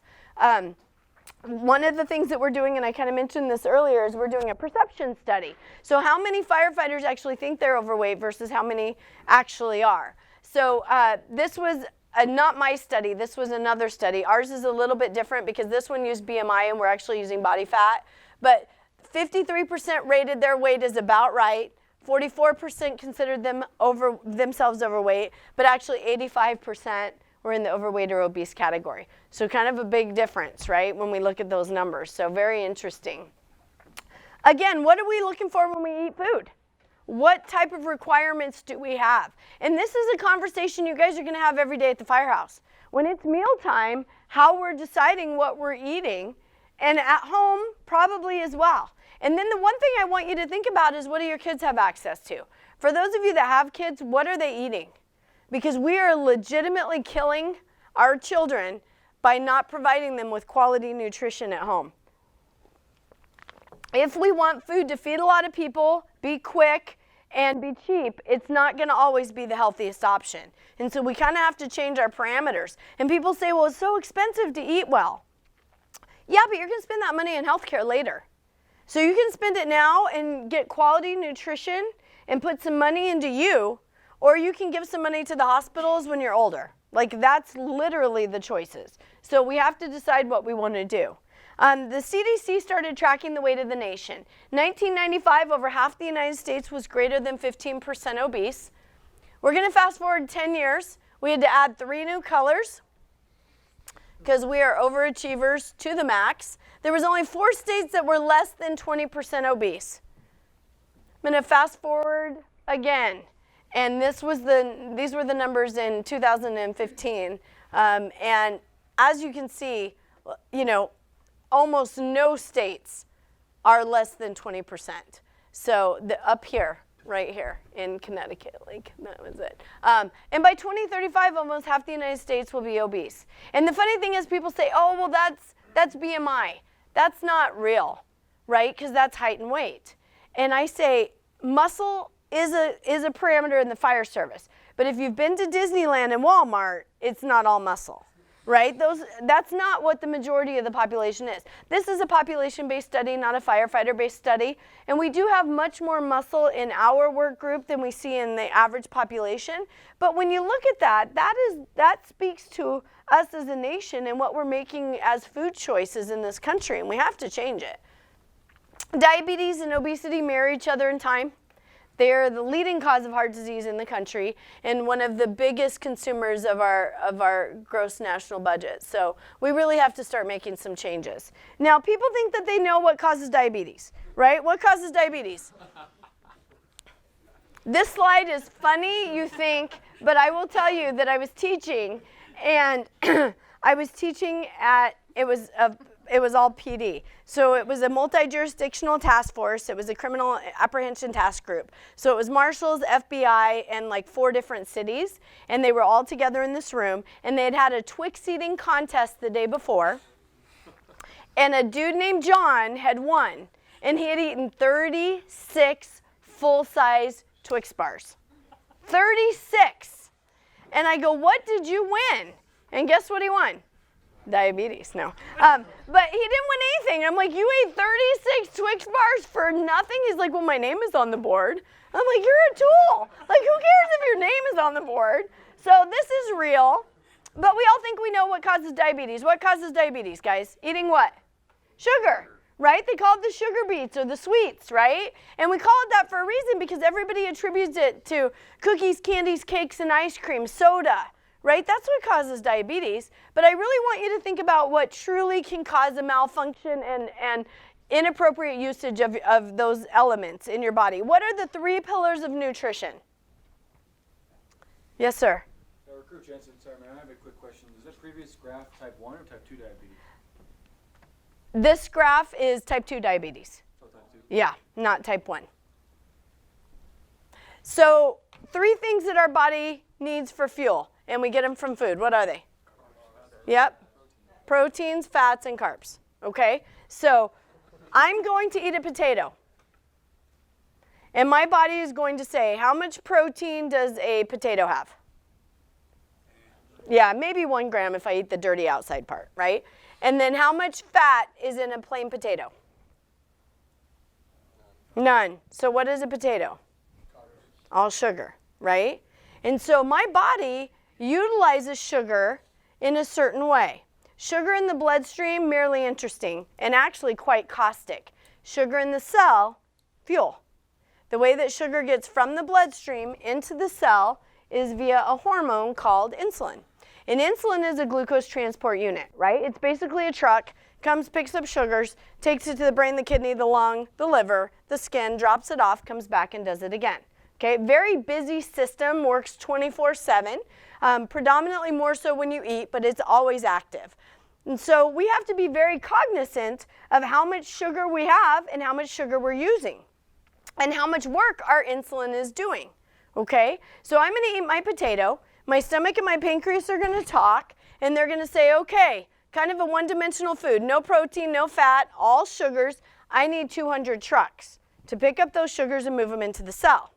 And my pancreas goes, well, that's lovely, but she's old, and she hasn't eaten well, so my trucks are a little beat up. So I don't have 200 insulin to send out to pick up those sugars. I can only pick up 100 sugars. So now I'm going to have 100 sugars left in the bloodstream.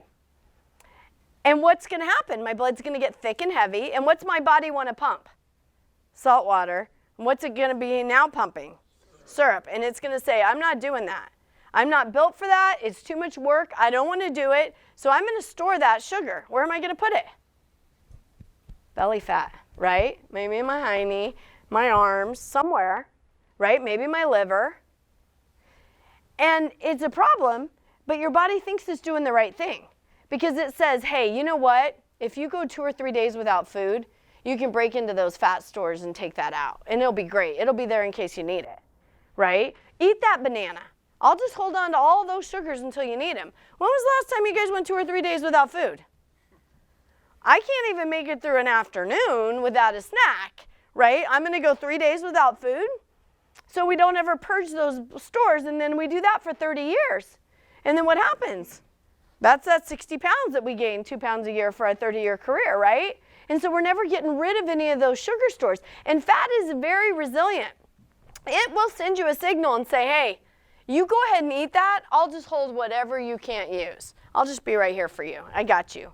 And it'll just hold on to stuff all day. And if a fat cell sits empty, it disappears. So it goes into protective mode, and it sends you a little signal that says, hey, go get something, and I'll hold on to it for you. And then if we're not really driving our sugars low enough to deplete those stores, then we're just building and building and building. And then what happens is our pancreas can't keep up with the workload. And then we become a type 2 diabetic. And we're just leaving sugars behind in the bloodstream, and we can't get into the cells. So even if you have enough insulin, they can't get into the cell because maybe you're resistant to insulin. It's called insulin resistance. So lots of different processes to come into play. But basically your glucose transport system breaks. And that's what becomes a type 2 diabetic. Completely preventable. It is almost always able to be reversed by dietary changes. So you have to be cognizant of that. One of the key things that you can do is eat real food. And when I say that, what does that mean to you guys? Not processed. Okay, so should stuff live in your pantry for 6 months? No. I bought this house with this amazing pantry 11 years ago. I was so excited, and it's empty because we don't eat anything off the shelf anymore. And I was like, well, now it's full of stuff. So I just keep buying appliances, like cool cooking utensils, and putting them in there. So if you ever need a bowl, I'm your girl. But I have like all this space because nothing is in my pantry anymore because that is stuff that's not healthy. You want to eat stuff that goes bad. If it doesn't have an expiration date that's pretty quick, it probably isn't for you. And I really want you to think that way. You know, tortillas should not live on the shelf for 7, 8, 9 weeks. Right? That's probably not really the best choice. So be cognizant of that. If you can't pronounce all the ingredients on your label, then maybe it's not for you. Maybe it's just not what you should be eating. And then track your food. How many of you know how many grams of protein you eat every day? Okay, that's a problem. What kind of gas do you put in your car?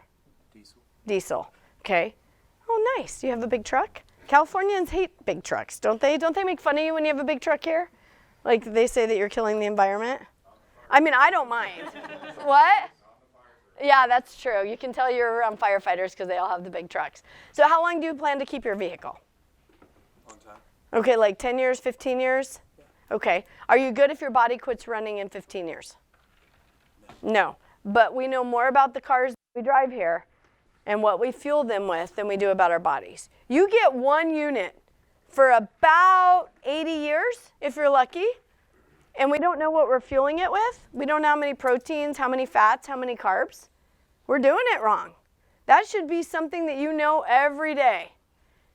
Like, what did I eat today? How much nutritional value did I get? Is it enough to get that performance out of the machine that I need? This is a machine. Have you ever put bad gas in your car and your car runs like crap? Makes noises and you're like, oh, that was bad gas. Your body's the same way. You put bad food in, you're going to get aches and pains. It's not going to run right. You're going to have diarrhea, all kinds of stuff, right? Preventable, know what you're fueling your machine with. One of the biggest impacts, and especially when we talk about mental health in the fire service, is your gut balance. Your microbiome in your gut is very important. About 90% of your serotonin is produced in your gut. So if you're not eating well, and we expect you to have mood stabilization, they don't go together. You know, a lot of the mental health products talk to the brain.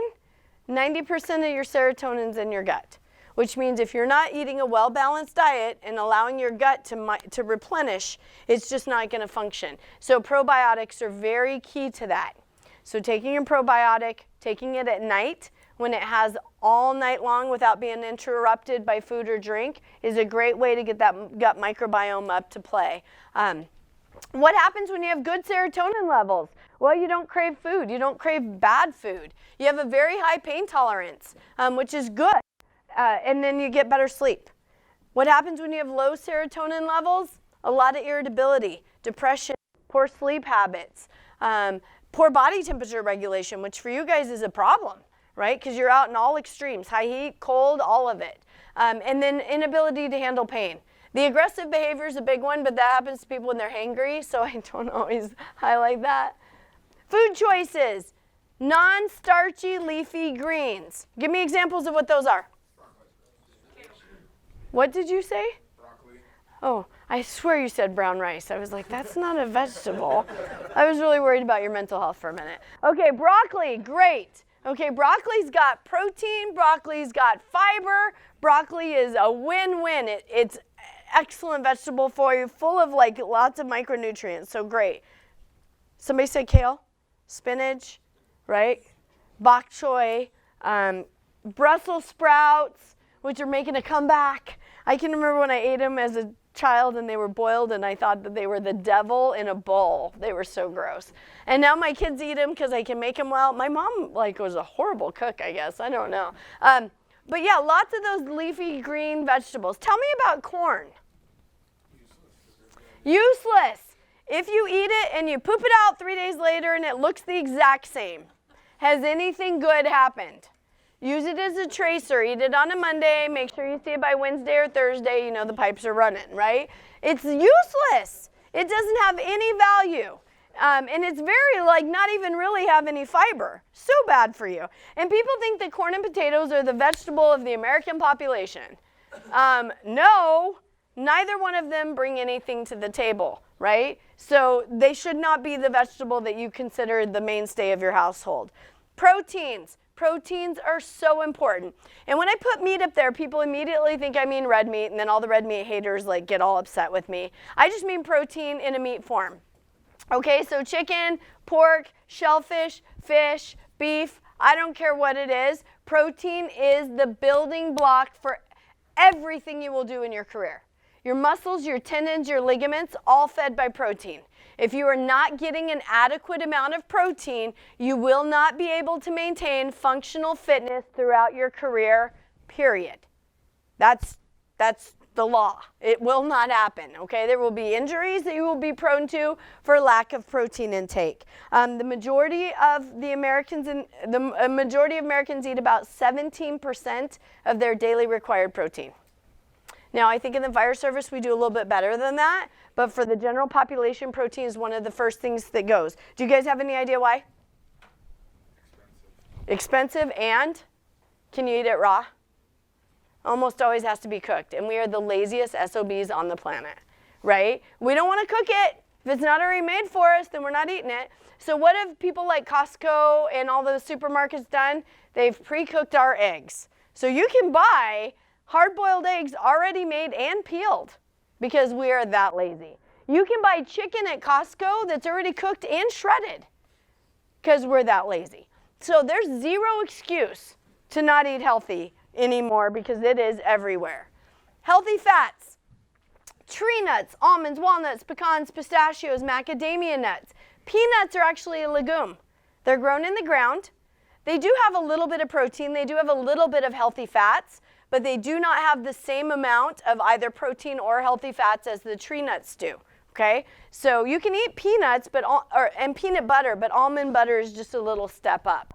Avocados are a superfood. More potassium than a banana, brain fats, full of omega-3 fats, and they have a little bit of protein in them. So I really recommend that you guys eat an avocado every day, especially during the academy, even if it's just for the electrolytes alone. And people say, well, they're green and they taste like crap. Suck it up and get over it because they're really good for you. And if you have to, mash them and put them with other things that don't taste yucky because they're really good for you. And I want you to give it to your kids. Kids don't know that they hate stuff until you tell them. So if you start them eating avocado, it's really a great way for them to be introduced to it when they're little. Olive oil and coconut oil and avocado oil are the only oils you need. You don't have any other oil that you need at your house, period. No canola, no corn oil, no vegetable oil, get rid of them. Okay, you can cook everything you need to, and people say, well, I'm a baker. Okay, bake. Bake with the other oils. Coconut oils and brownies are amazing, but brownies are bad. No, they're really not. Well, they kind of are. And then MCT oil. MCT oil is medium chain triglyceride. It's actually a brain fuel, and it's one of its broken down most simplest forms. Very healthy for you. You can order it online. You can get it in capsule form. You can get it in a liquid form. I would love for you to take it every day. I don't care how you take it. Some people put it in their coffee. Some people take it on a spoon. Some people order gel caps and insert it in with a syringe. I don't care what you do, but it's really good for you. And then oily fish. Salmon, sardines, mackerel, any of those fishy fish have a very high omega-3 percentage. Cod and catfish are very low, so they're about 300. Salmon is about 1,700. Tuna is smack dab in the middle at about 750. okay? So when you're looking at bang for your buck on fish, the fishier the fish, the bigger the bang for your buck, okay? Now, that's just the omega-3s. Obviously, fish is protein. Anytime you compare protein and fat together, that's a bang. So fish is that, eggs are that. Eggs are a protein and a healthy fat, so they bang those together. Eat the whole egg, not just the egg white. Egg yolks are not a bad guy, okay? So they're natural fat that your body can use the most of. So very healthy. Sugar's hidden everywhere. And I really encourage you guys to go on kind of like a scavenger hunt and just read about sugars in your pantry. Especially take a look at what your kids are taking in their lunchbox, because it's going to blow your mind. The way that we've hidden sugars in the United States is very, very interesting to me, because they've become natural sweeteners, because a lot of them are subsidized. So all the corn products are subsidized in the United States. So instead of having to label high fructose corn syrup, they don't have to do that anymore. It is now classified as a natural sweetener. And so you'll see it has been slid back into products everywhere. So one of the big ones in the health and wellness market is date sugar.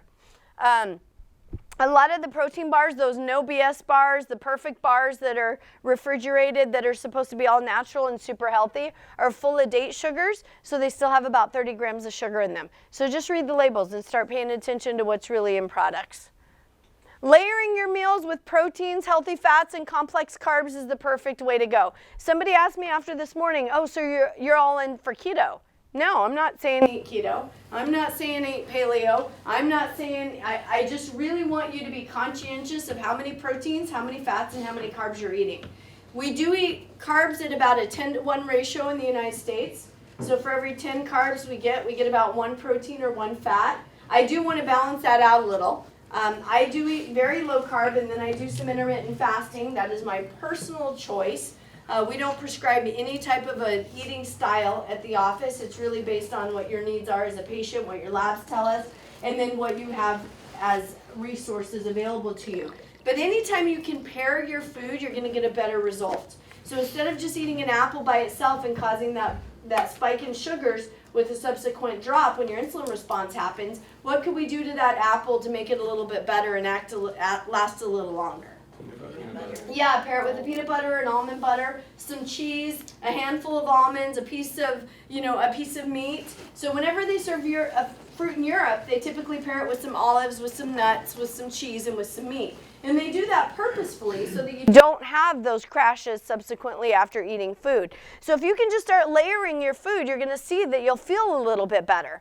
You know, about halfway through my presentation, people were getting a little droopy lids because you ate lunch and then we had you sit in a nice warm environment for a little bit, right? And I'm very boring.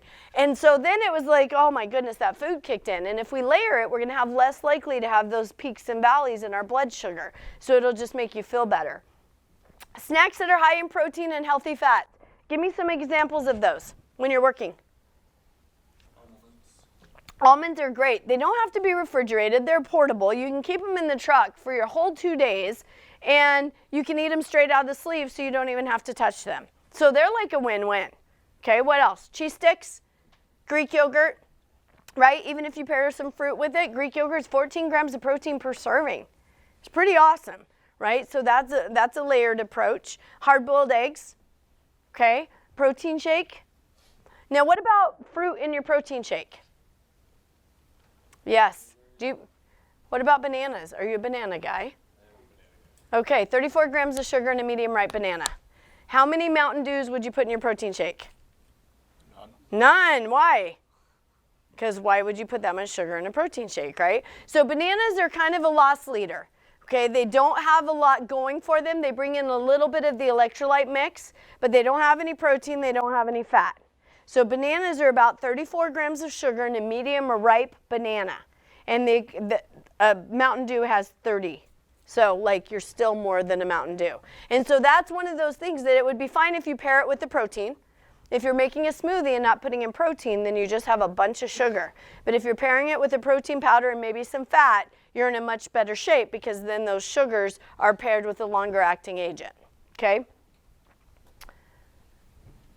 Carbs are necessary, They are not a requirement. I do a lot of food coaching for ultramarathoners and some endurance type athletes. And one thing that I always hear when they first come to me, their performance is less than they desired, so they come in the door, but then during our conversation they want to tell me that they have to eat a ton of carbs. And I say to them, if you want help with your performance and your recovery, I will do that. If you want me to tell you that you need to eat predominantly carbs, I'm not going to tell you that, because we don't have to eat all carbs to have great performance.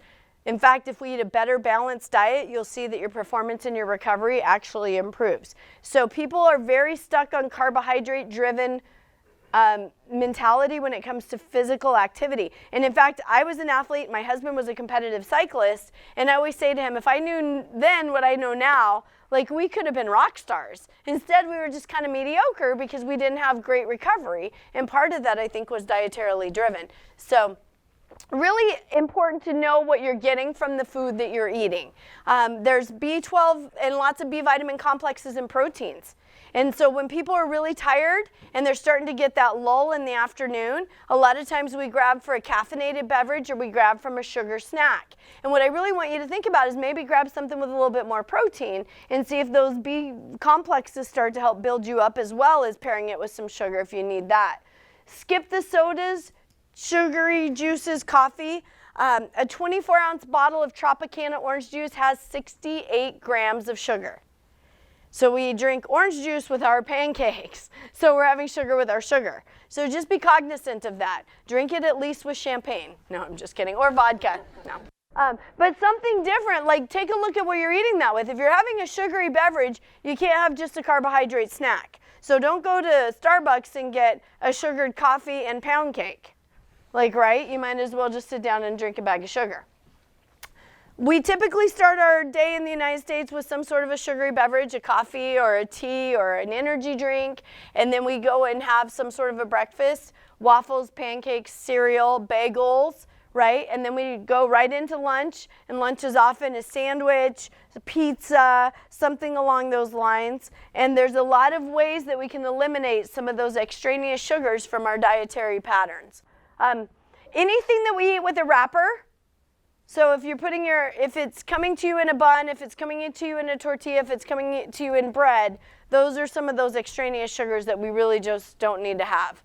Now, portable nutrition, I get lots of questions about that. I don't want it to be your primary source of fuel, but you can add it in as needed based on your needs and your exertion. So Quest bars, a variety of flavors. They're about 30 grams, between 28 and 32 grams of protein per serving, roughly about 6 to 10 grams of sugar. So when we're looking at our equation, they have much more protein than they do sugar. They have some alcohol sugars in them, so they're still not perfect. They do have a high fiber content, so they will help a little bit with the GI system, and they're very resilient. You guys could bring them to the academy. You could keep them here for a couple of days, eat them on day 10, and they'll still be okay. You can carry them in your pocket of your pants. You can carry them in your jump bag in the truck. You can keep them in your locker, and they'll still be fine. Power Crunch bars, they are 14 grams of protein, but they also have 12 to 14 grams of fat. They're one of the few protein bars that actually have a fat built into them. They do have about 10 to 12 grams of carbs, depending on the flavor. They are not as resilient as a Quest bar. They're like a wafer cookie, and they get banged all to hell if you travel with them. So if you're going to take them to work and keep them in the truck, you're going to need to put them in a Tupperware protective. But they're a great way to kind of extend your day. If you can't get back to eat, you know, I don't know if you guys have ambos and you're stuck on the ambo for all day and you can't really go and eat. These are great ways to implement that. Oh Yeah has a low carb version and a regular version. The regular version has about 38 grams of sugar. The low carb version has 11. So significant difference there. They're pretty resilient as well. These Premier Protein shakes, you can buy them at Costco and at Sam's Club. They do not have to be refrigerated. So again, another great thing that you can leave in your locker You can bring them here and keep them at the academy. They are about 30 grams of protein per serving and about 6 grams of sugar. Now, they do have a lot of preservatives in them and a lot of different types of things in there, so they're not the best protein shake, but when you look for things that you can keep at in your locker that you don't have to worry about, they're a really great supplement to that. Muscle Milk also has a pretty good version. Their non-low carb is very high in sugar. Their low carb is about 7 grams of sugar, but only about 22 grams of protein, so slightly different than the Premier. Lots of different options eating out. I started eating this way about 11 years ago, and I could not get a salad at Sonic, right? I don't eat at Sonic, but even if I did, I couldn't have gotten a salad. Now you can go anywhere and get a salad. Every drive-through has a salad. There's an option now for you to do bunless burgers. People will give you wraps. They'll give you lettuce-wrapped options. So there's a lot of different things that you guys can implement. You can do a burrito bowl instead of just a burrito. So lots of different options out there, which is awesome. Dehydration is a reality, and it's a factor that's going to affect you in multiple ways. When we see dehydration often, it's related to certain types of activities and certain types of beverage intake. So the higher your caffeine level, the higher likelihood of dehydration.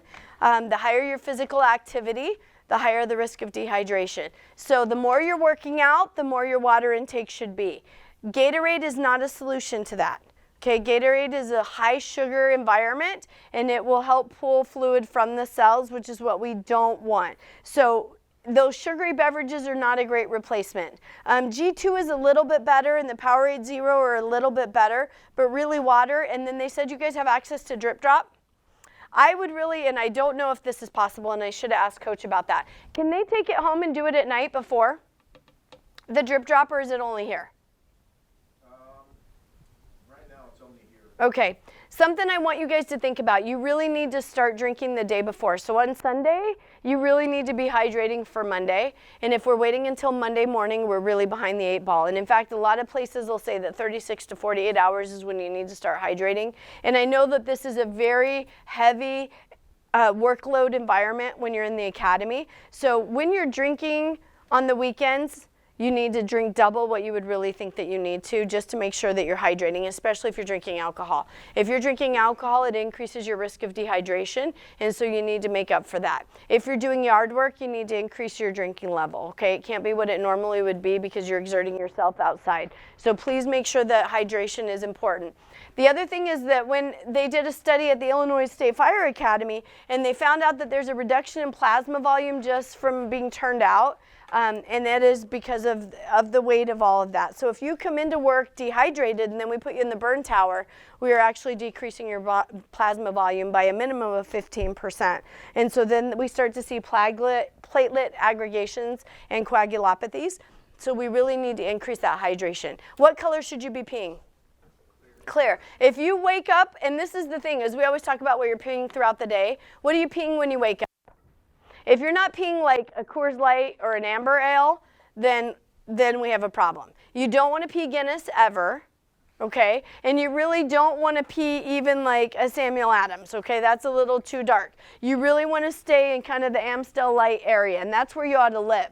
So if you wake up on Saturday morning and you've had a long week at the academy and you pee and you've got dark urine, we're behind the 8 ball. Okay, and you really need to start hydrating and make up for some effort, okay? Your first morning urine is really the indicator of where you're starting your day, okay? And that's because you're gonna have to make up for the deficit if you're peeing dark. So iced tea is never an option, right? Energy drinks create a ton of dehydration and blood pressure response issues. So one thing about energy drinks and pre-workouts is they cause a little bit of a sustained blood pressure response. Caffeine has a natural blood pressure response, right? Because we're going to constrict, and we know that. Caffeine is a constrictant, a vasoconstrictant. We understand that.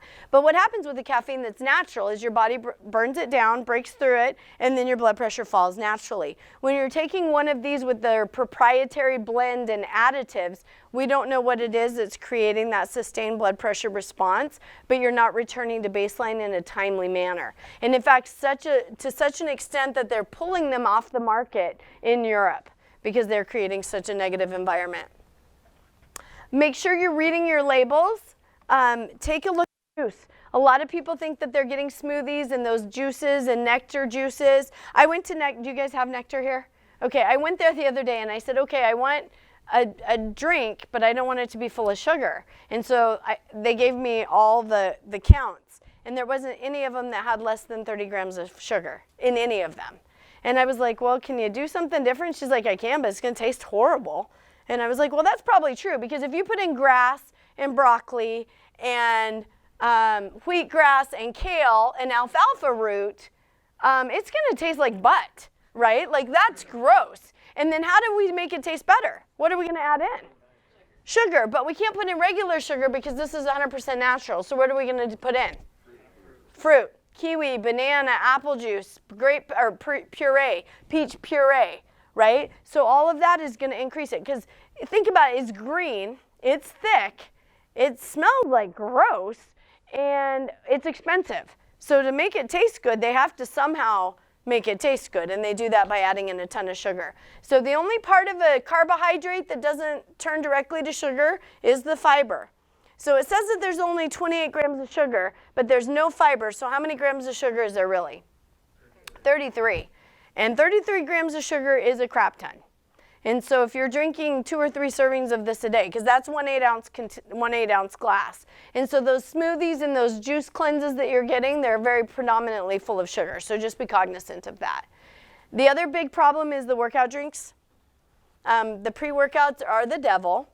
You can tell by the name: Wreckage, Explosion, Havoc, and C4 Ripped. Okay, so that all tells you that they just are not good, right? But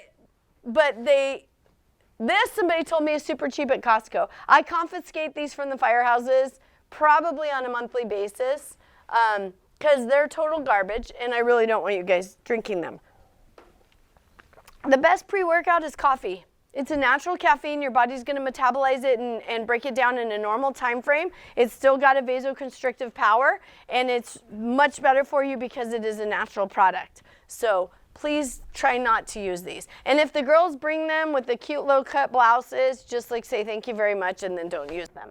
And they bring these too, right? Do they send the bunnies to your, yeah, it kills me. I've never seen more cleavage than a preschool visit at the firehouse though. The moms, the preschool moms, just wait, you're gonna love it. The preschool moms come with like cleavage to their belly button. I'm like, really? Anyway, you don't want that on tape, sorry. Dehydration.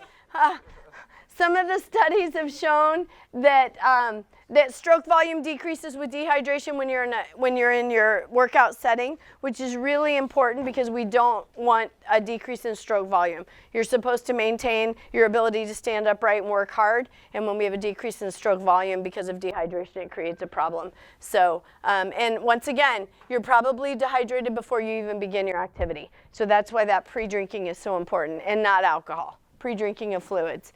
Average carbohydrate and protein and fat intake across the United States. Most Americans consume about 50% of their dietary intake every day in carbohydrates, which is a travesty. All we're doing is building this inflammatory inferno in our bodies. Mean protein intake is between 15 and 16% for most Americans. Fire service is a bit higher. We do realize the importance of protein, but still not quite adequate. And then the mean intake for fats is between 32 and 33%. This study did not classify healthy to non-healthy fats. So it just asked about food intake, and with McDonald's and Burger King on every corner, it probably was not avocados and MCT oil. I'm just guessing.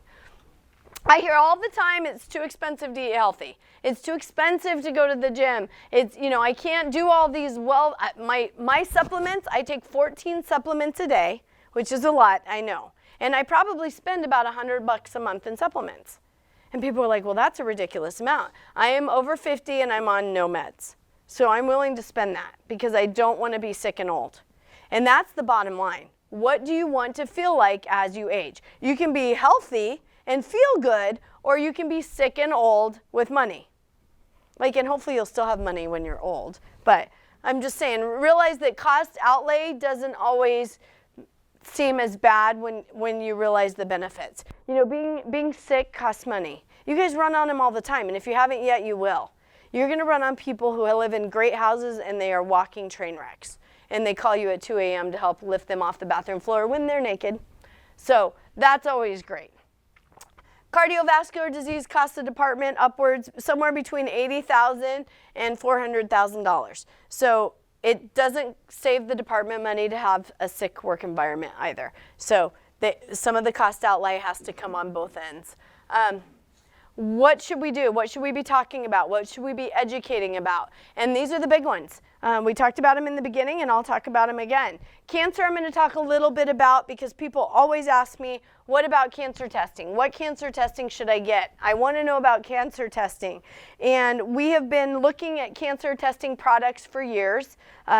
There's a whole team at the IAFF that works with us in the occupational health setting trying to identify if there are good cancer testings out there. And the one thing I want you to be cognizant of is there is money in firefighter cancer testing. So companies are going to be popping up left and right trying to take your money to tell you that you do or don't have cancer. There are not a lot of reliable proprietary cancer tests out there. Okay, what we are seeing is a lot of erroneous positives.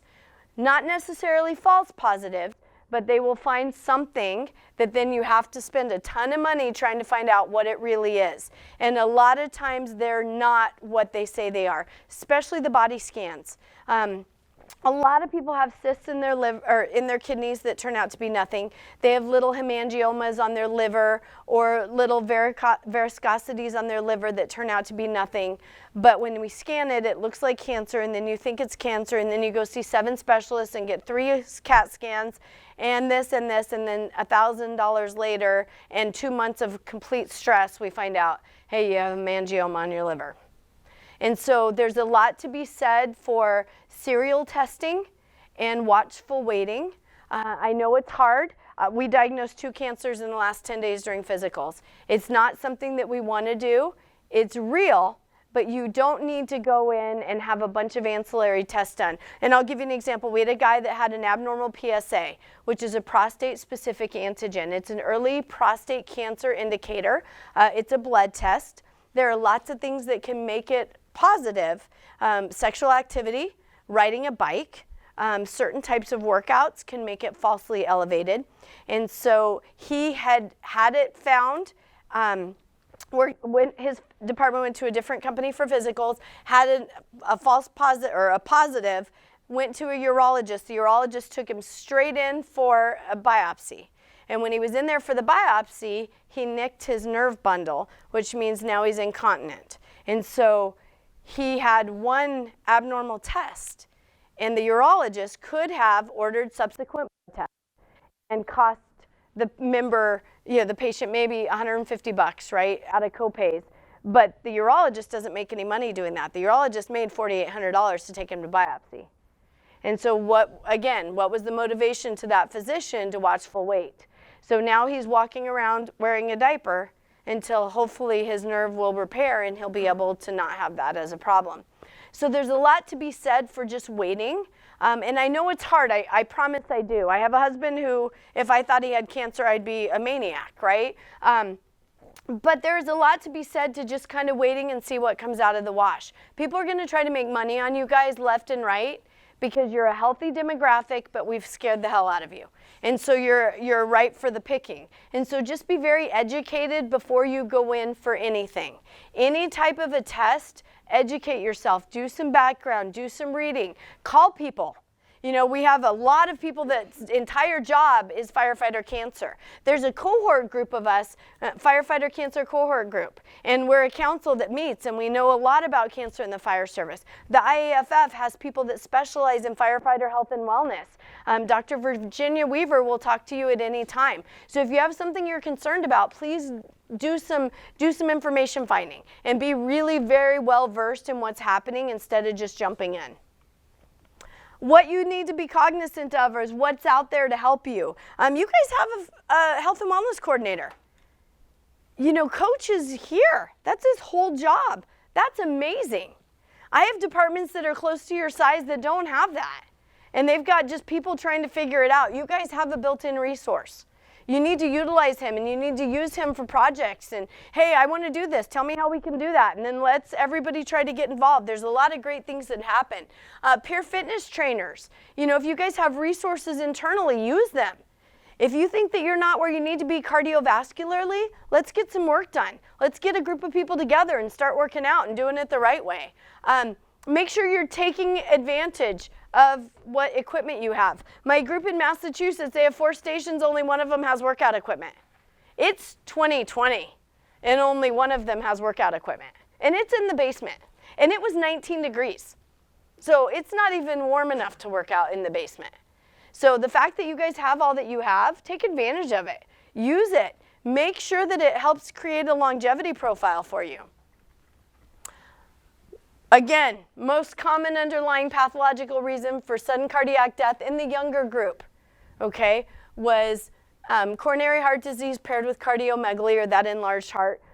Over 63% of them were obese. So take a look at what's happening with your body. Take a look in the mirror, see what's happening. 70% of the cases that had evidence of left ventricular hypertrophy had a 5-fold increase. Hypertension underlying with that left ventricular thickening added to a 12-fold increased risk. So if you're obese, if you know you have high blood pressure, and you have some thickening in that heart muscle, it's literally just a waiting game. So all of these are modifiable risk factors, so we just have to keep an eye on them. Training dollars, where are you spending your money? This is a little bit more for the department side, but what are you guys gonna go to? Where do you wanna focus your efforts, right? What do you wanna do? Do you want to spend time in the gym? Do you want to spend time in the recliner? And you can't do any of that for your first year, so I'm just warning you. But, what do you want to do when you're on shift? What do you want to do when you're not on shift? It sounds great to go sit at home all weekend, but should you do a hike? Maybe. Maybe you should hit the gym. Stress mitigation and cardiovascular fitness, it's kind of a win-win. And what can you do with your community partners? Like, what else is happening out there? Can you go to a class in another department? Can you take a look and see what Sac City is doing? And maybe they're doing something that you want to jump in on. It's entirely possible. And then what are you guys expecting from your OC health providers? And this is a little bit more, again, for the department. But you should be getting some feedback from them about where you fit in. Like, what are we seeing in your members? Out of the 500 people that are on the department, what are we seeing? How many of them have obesity? How many of them have high blood pressure? How many of them have elevated blood sugars? Like, that's an easy thing, and that should be shared with you guys. Wellness committees, those types of things, taking a look at the department as a whole, and finding out what's out there. What can you guys watch on Netflix, right? There's a lot of great documentaries on Netflix that you can watch at the station. Combating obesity, take a look at what you're eating. That's the biggest. And then making sure that you optimize on what you have access to. But change the meals. So I do a cooking thing. I go into the firehouse and we go to the grocery store and we shop and we talk about food at the grocery store, and then we go back and we make it. And I just did that when I was in Massachusetts last week, and I made them eat cauliflower, and they were mortally opposed to it. These are Irish firefighters that are not young, and obviously only 4 of them work out, so they're not super healthy. And I said, I'm taking away your potatoes and I'm making cauliflower. And the fact that I made it through the whole meal without getting beat was very interesting, but they loved it, except for one salty guy who didn't want to talk to me and didn't like it, wanted his potatoes. But everybody else made it and they loved it, and it was good, right? So what can we do a little different? How can we shake it up a little, right? And this is a perfect opportunity for you guys to start thinking about that. This I've beat to death. Cancer testing, I kind of talked about that a little bit. What's going to be covered by insurance? So if we find something abnormal, what happens next? Who's responsible for that bill? How does it look? How much am I going to spend? What does that all look like? So just make sure that you're very well versed in it before you go. We talked about this. Grant money, there's lots of grant money. So the firefighter cancer cohort team that I sit on, the advisory council, we have a FEMA representative, and she's in charge of all the FEMA dollars. And she said only 10% of the cancer money has been handed out in the last year. 10%, because nobody's writing for grants related to cancer. So there's money, we just have to go get it. And the way that we go get it is we start writing proposals for grants to try and get money for education related to cancer, a second set of turnouts. And I mean, those are big money, but there's a lot of in-betweens. The Hood Exchange program, those types of things. Education, where should we focus our education? Tobacco. I do a lot of work at legislative work related to the presumptive laws for cardiac and cancer and PTSD. And what we're finding is that there's a lot of educational deficit. People just don't know that if you have cancer and cardiac presumption, you can't have tobacco products in your system. So you can't vape, you can't chew, because if you come in with cancer, it's not just smoking, it's actually tied back to way more than that. And that's a really big deal, especially if you signed something when you got hired saying that you weren't going to use tobacco, and then you happen to find out, somebody finds out that you did, right? Like, those are the things that people don't realize. They just think it's smoking, and it's not, it's tobacco. It's not nicotine. So you can use those pouches that are like, I don't know, mint or something that have nicotine in them, but they don't have tobacco, so then you're safe from that policy. Healthy, well, I think we've talked about all that. Resiliency, managing stress, all of those.